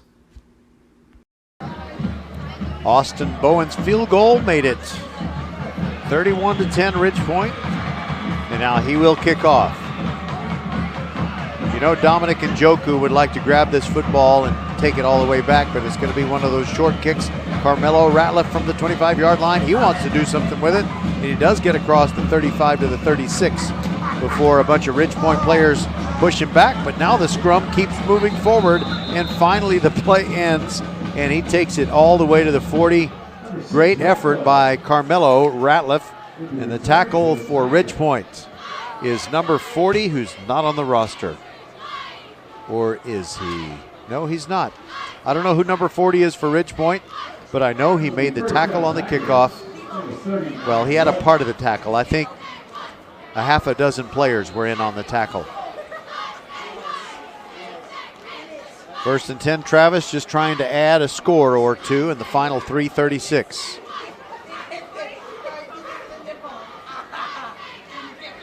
Njoku takes the snap, but not before we hear whistles. And I think I saw the left tackle, Dylan Kinney, move, but I never saw a flag thrown.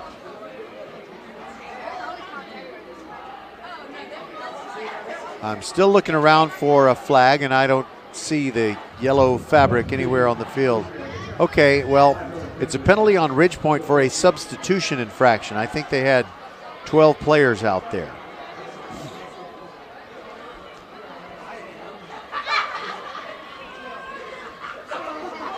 So that moves the ball to the 44 of Travis, where they have a 1st and 5. 3:34 to go. Njoku drops back, and fires it way down the field, and it is tipped and incomplete. He was trying to get it to Sims, and it was broken up by J.J. Davis. Also down there on defense was Austin Gunter.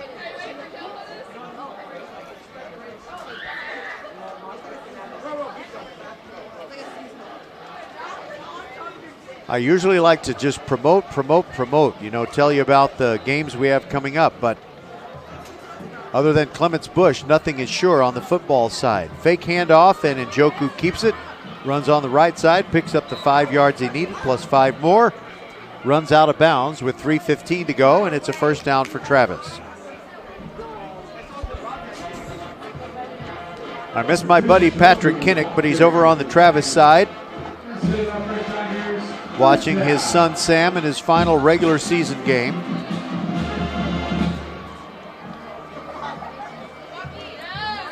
Ball's at the 46-yard line for the Tigers.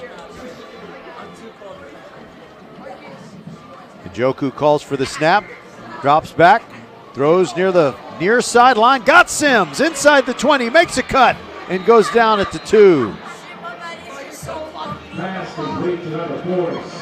On the play, it was Austin Gunter who knocked him off balance just enough to keep him from going into the end zone. But that's a big pickup. 41 yards. Njoku running right inside the 10. Kind of goes head over heels as he's hit. That was J.J. Davis who brought him down, but it's a pickup of 7. 2nd down and 3, and Travis really looks like they want to get a touchdown in the second half before they get out of here. So Ridgepoint's defense has pitched a second half shutout. Njoku looks to the right corner, throws it up, back shoulder throw, Van Wyck caught, touchdown Travis. And that gets them within 31-16.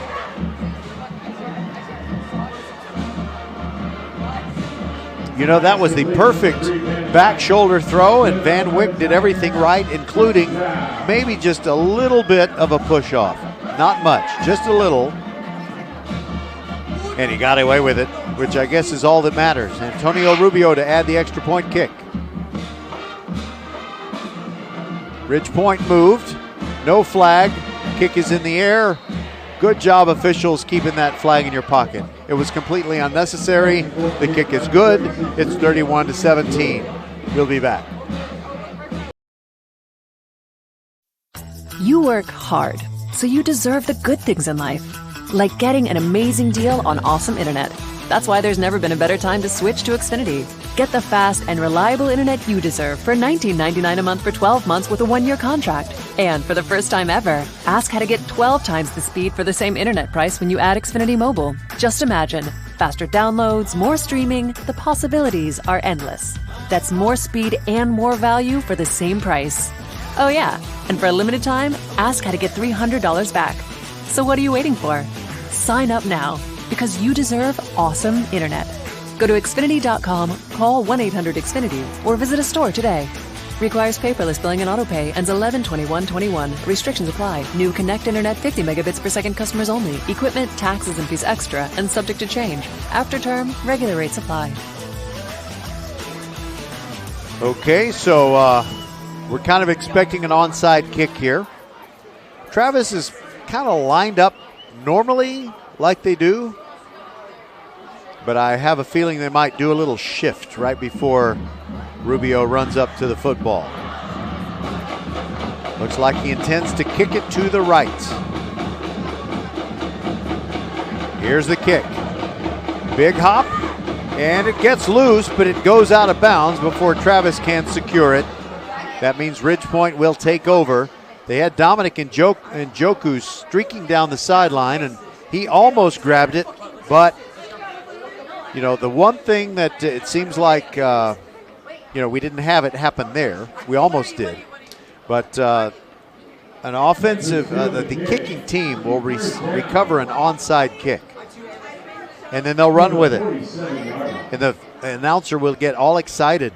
But it's a rule at every level. You cannot advance a recovered onside kick if you are the kicking team. So it's down right there where you take possession of it. Ridge Point has the ball at their own 47, 2:13 to go. Gordon gives it to Dossett, bounces off a scrum of people straight ahead. Goes over right guard and makes about a 2-yard gain. Thomas and Olaroon Femi and Carter Groen mixing it up in the backfield, and no flag thrown. Travis calls a timeout. And you know what Thomas and Olaroon Femi and Carter Groen have in common? I know a parent from both sides. I know Clary Groen, and I know Ms. Yemi Olaroon Femi. She's my co-worker. I'm sure that the Olaroon Femi and Groen families would get along just fine. You know, if they met in a situation where it wasn't their two boys skirmishing on a football field. 2:04 to go, and I'm kind of surprised that Travis took that timeout. It was, by the way, their last one. So that's why it surprised me that they took the timeout, because if it's your last one and Ridge Point just wants to spin clock, they still have 2 plays to do it. But I guess you're making Ridge Point snap it one more time. You never know, there could be a fumble, and they're going to throw the football. Pisapia drops it. He's had a great night, but took his eyes off that one before he secured it. And that stops the clock with 1:58. So Ridge Point does Travis a favor. And with it 3rd and 7, if Ridge Point throws again and throws incomplete, then Travis will get an opportunity to field a punt and see what they can get.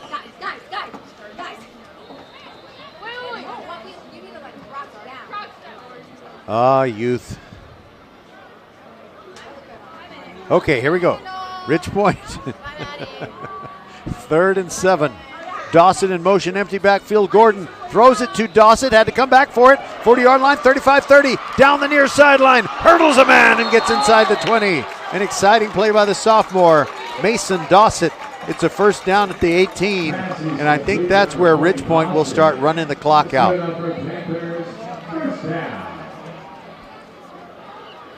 You know, I like the way he hurdled that tackler, and how about this? Maybe he can be moving from first to second on a double play ground ball, but he could hurdle someone and get to second base, literally speaking. So even though he went out of bounds, they are running the clock, and that's, as Stuart Smalley would say, and that's okay. They're going to throw it again. 1st and 10. Gordon, end zone. Pisapia over his outstretched left arm. On the coverage, Ashton Oliphant. 1:18 to go. And by the way, I'm just going to let you know that we're going to say a quick goodbye after tonight's game. Usually we kind of turn it up and let you hear the alma mater. The last time, maybe I should do that. I'm not sure. Kind of want to get out of here. All right. Gordon hands it off. Dossett up the middle. Hits a man. Spins away. Gets a yard. Maybe 2. Pushed back.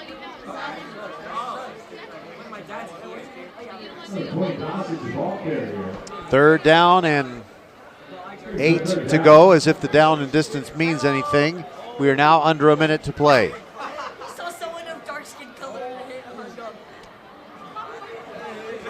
Yeah, see, I I want you to hear the band playing the alma mater for the last time. I think that is a good way to play these guys off the stage.